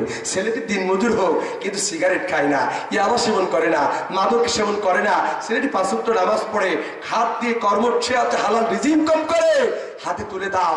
তুমি যত কোটিপতি হও, একটা ফকিরের ছেলে, গরিবের ছেলে হাতে তুলে দাও, শান্তি পাবা। ঠিক কিনা বলো? ঠিক কিনা বলো? আমরা এখন বাবারা বিয়েদের সময় থেকে, আমার তো 2টা গাড়ি, আমার 5টা ফ্ল্যাট, আমার 10 তলা বাড়ি, আমার জামাই বাড়িটা হবে এরকম। আমি গ্রামে বলতো আমার জামাই, আমার জামাই 10টা গাড়ি আছে, ঢাকায় 20টা ফ্ল্যাট আছে, আছে না? 3 দিন পরে দেখা ফ্ল্যাট বাড়ি গাড়ি দেখে বিয়ে দিল। মেয়ে বাড়ি এসে বলছে, আব্বা ভাত খাবো না। বলে কেন? বলছে আপনার জামার বাড়ি গাড়ি সব আছে, ওই ইয়াবা খেয়ে সব শেষ। ইয়াবা খেয়ে কি সব শেষ? কি করবেন হাজি সাহেব? যার ঘরেতে একটি মেয়ে তালাকপ্রাপ্ত হয়ে আসে, সেই পিতার মতন এত দুঃখী, এত চিন্তিতশীল মানুষ আর হতে পারে না। যার আছে সে হচ্ছে মেয়েদেরকে বলবো, মা আপনি পর্দা করেন। গ্রামের মানুষ আপনাকে প্রশংসা, অমুকের একটা মেয়ে আছে পর্দানিশী, গরিব কিন্তু ভালো। অনেক ছেলে দেখবেন ওয়েলকাম দিয়ে টেনে নেবে, নেবে কিনা বলেন? নেবে কিনা বলেন? আর আপনি ওইটা পড়াবেন, 3 দিন পরে রিপোর্ট আসবে সাতক্ষীরার, অমুক সাতক্ষীরায় কি কি পত্রিকা আছে, দৃষ্টিদান, দৃষ্টিদান পত্রিকায় মৌলানা আব্দুল কাদের জিহাদি, তার মেয়ে রাস্তার মধ্যে 2 জন সে ধর্ষণের শিকার। ধর্ষণের কি শিকার? মেয়ে কি করতো? 1 পিস 2 পিস আছে না নাই? যুবক তো তাকাবে, ও নারী তো ধর্ষিত হবে, হবে না? এটা তো একটা গোপন জিনিস। মেয়েদের সৌন্দর্য একমাত্র স্বামীর জন্যই পারফেক্ট, স্বামীর জন্যই প্রযোজ্য। মা এই সৌন্দর্য, বোনেরা সৌন্দর্য স্বামীকে দেখাও, আল্লাহ তোমার প্রতি খুশি হবে, সংসারে শান্তি আসবে। সংসারে শান্তি নাই, স্বামী বেনারসি শাড়ি কিনে দিতে পরে যাচ্ছে, জাগরণে কি তুলতে, টাকা তুলতে, ব্রাকে টাকা তুলতে, ফ্যাশন দিয়ে ঠোঁটে ঠোঁট মালিশ, কত কিছু করি। আছে না নাই? আছে না নাই? আছে। শাড়ি কিনলো স্বামী, মজা মাছে ফজাবা, আছে না নাই? আছে না নাই? এই শাড়ির জন্য শাড়ি কিনে দিয়েছেন আপনি, ওটা একমাত্র আপনার জন্য বৈধ। স্ত্রী শাসন করেন, লাঠি দিয়ে পিটাই নয়। এখানে একটা আদব আছে, শোনেন। মেয়েদের শাসন করা রাসূলের সুন্নাহ ব্যবহার করবে। এখনকার যুবকেরা মাথা খারেক দমাদম মাছকে তোর দিলাম 3 তালা, তোর মার দিলাম 10 তালা, আছে না নাই? ইসলাম তা বলে নাই, বলছে কি কোন নারী, কোন স্ত্রী যদি ভুল করে সাজেশনটা নিয়ে যান। এর ওদিকে যদি আপনি অন্য আইনে যদি স্ত্রীকে শাসন করেন, আল্লাহর আদালতে আপনার মামলা দায়ের হবে। কিভাবে শাসন করবেন? স্ত্রীকে প্রথমে বোঝান, ইসলাম কি বলছেন বুঝান। এতে যদি না হয় বিছানা আলাদা করে দিন, দেখবেন বিছানা আলাদা করে নারীরা একা থাকতে পারে না। আল্লাহু আকবার বলেন। ডিভাইডেড করে দেন, বিছানা আলাদা করে দেন। এতেও যদি না হয়, এতেও যদি না হয়, 1 বিঘা পরিমাণ মেসাক পরিমাণ একটা লাঠি দিয়ে তারে পিটান, লাকে নাই, মুখে নাই, এই যে নাভি আছে নাভির নিচে, এর উপরে যারা মারবে আল্লাহর আদালতে মামলা দেয় হবে। আমার কথা নাই, রাসূলের হাদিস, কিতাব লেখা, এগুলো পড়বেন আমার ভাইরা। আল্লাহর আদালতে বিচারের কাজ করে দাঁড়াতে হবে। লাঠি যদি 1 বিঘাতের বেশি পরিমাণ হয়, মেসাক থেকে 1 ইঞ্চিও যদি হয়, ওই অতটুকু আল্লাহর কাছে আদালতে মামলা হবে আপনার। এই লাভি থেকে নিচে মারতে হবে, এখানে মারা যাবে না, এখানে মারা যাবে না। আজকে দেখি পত্রিকায় কারো চোখ কানা করে দেয়। এত নিষ্ঠুর কেন? মেয়েরা তো কাছের মতো, তাদেরকে মোছো, তাদেরকে বোঝাও। এদেরকে যত পিটাবা তত বেঁকে যাবে, ভেঙে যাবে, খান খান হয়ে যাবে, দাম্পত্য জীবনে সুখী হতে পারবা না। ঠিক কিনা বলেন? রাসূলের হাদিস, মেয়েরা গ্লাসের মতো, শোকেসের মতো যেমন সৌন্দর্য তাদের জন্য এটা বেটার, এদেরকে সুন্দর করে যত্ন করে রাখো। এদের সাথে বেশি বাড়াবাড়ি করা যাবে না। যত বাড়াবাড়ি করবা বেঁকে যাবে। ঠিক না বেঠিক? ভালোবাসা দেন, ভালোবাসা পেতে হলে ভালোবাসা নিতে হবে। ভালোবাসা যদি নিতে হয় মাদেরকেও ভালোবাসা দিতে হবে। এখনকার মেয়েরা সব ভালোবাসা ইন্টারনেট ফেসবুকের মধ্যে আছে না নাই? আসলে নাই, স্বামীর জন্য নাই। হ্যালো, ওই কানাডা, অস্ট্রেলিয়া, ওই যে আপনি কিনে দিয়েছেন অ্যান্ড্রয়েড ফোন, এটা তো আপনার জন্য একটা কাল হয়ে দাঁড়িয়েছে। এখনকার মেয়ের অধিকাংশ ফেসবুক, ইন্টারনেটে, মেসেঞ্জারে চ্যাটিং চলছে। স্বামী ব্যবসা নিয়ে ব্যস্ত, বিদেশে প্রবাস জীবন যাপন করছে, আর চুটিয়ে উনি মন্টুমিয়ার বাগানে ঘুরছে। আছে না? আল্লাহর আদালতেও মা স্বামী যদি মামলা দায়ের করে, আমি কষ্টের টাকা বিদেশ থেকে পাঠিয়েছি, স্বামীকে একদিকে দাঁড়া করো, স্ত্রীকে কি ব্যাপার তোমার স্বামীর প্রতি, স্ত্রীর প্রতি খুশি? আল্লাহ না, আমি অনেক কষ্ট করে বিদেশ থেকে টাকা পাঠিয়েছি, আমার কষ্টের টাকা, এগুলো আমাদের খেয়ালত করেছে, আমি চক্ষু লজ্জা থেকে তালাক দিতে পারি না, আজ তোমার আদালতে বিচার দিলাম। কার আদালতে? আল্লাহর আদালতে বিচার দায়ের করবে। স্ত্রী 1 পাও আগাতে পারবে না। আবার স্ত্রীরা যদি আল্লাহর আদালতে বিচার দেয়, আল্লাহ আমার স্বামী, আমি তার স্ত্রী, আমাকে মূল্যায়ন করে বিদেশে দিয়ে অন্য নারীর সাথে ফুর্তি করেছে বা বিভিন্ন নারীর সাথে আনন্দ উল্লাস করেছে, তারাও মামলা দায়ের করবে। শুধু স্ত্রী আর স্বামী উভয়কেও সুযোগ দেবেন কে? অতএব মেয়েদেরকে ভালোবাসেন, ছেলেরা মেয়েদেরকেও, মেয়েরা ছেলেদেরকে ভালোবাসবে। ভালোবাসা নিতে হবে। এখন ভালোবাসা নেবে কি? বাড়ি এসে বললো পল্টুর 1 গ্লাস পানি দে, আপনি খান সিগারেট। পানিকে রসুলের সুন্নাহ, মায়ের সাথে ছোটে রসুলের কোথায় ঠোঁট লাগাতেন সেটা দেখতেন দূর থেকে। গ্লাস পানি খেয়েছে, সেখানে এসে ঠোঁট লাগায় তিনি পানি পান করতে, সুবহানাল্লাহ বলবেন না?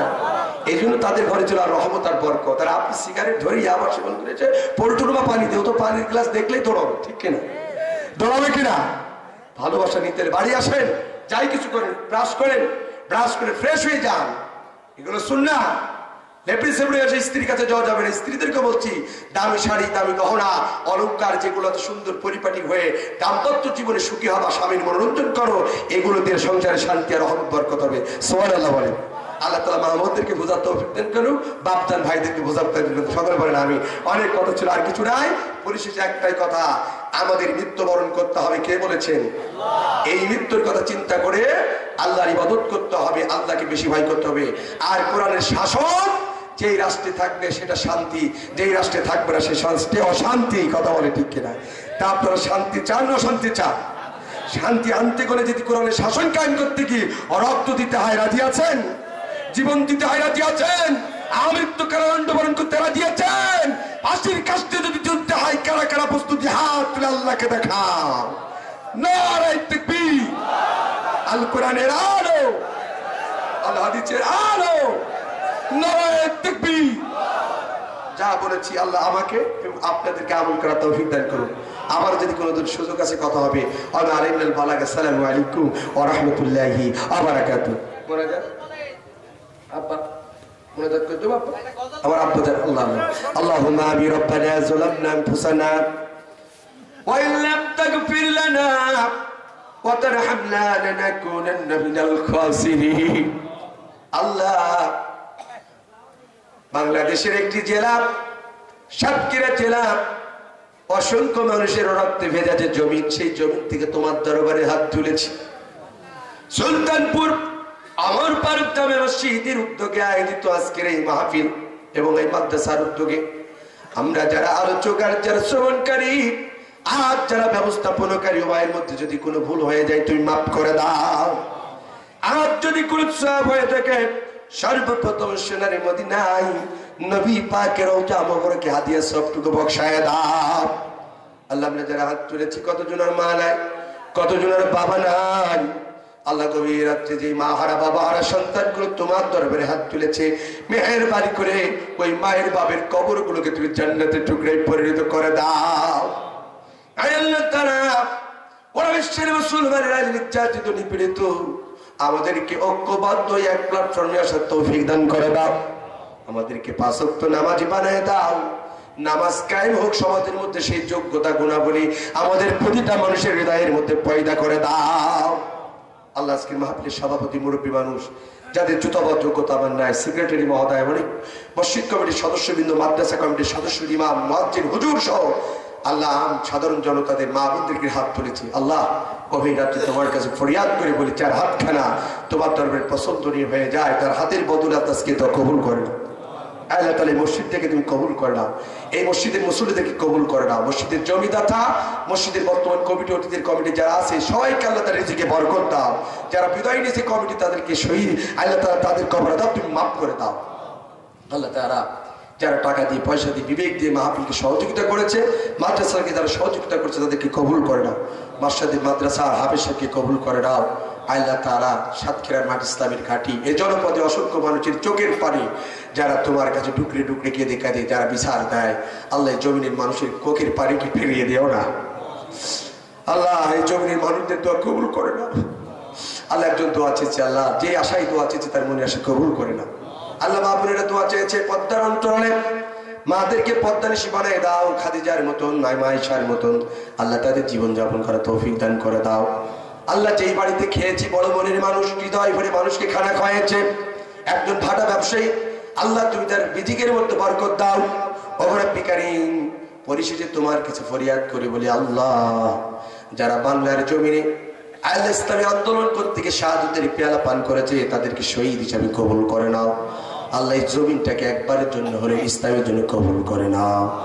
আল্লাহ এই জেলার ডিসিএসপি ওসি মহোদয়কে কবুল করে নাও।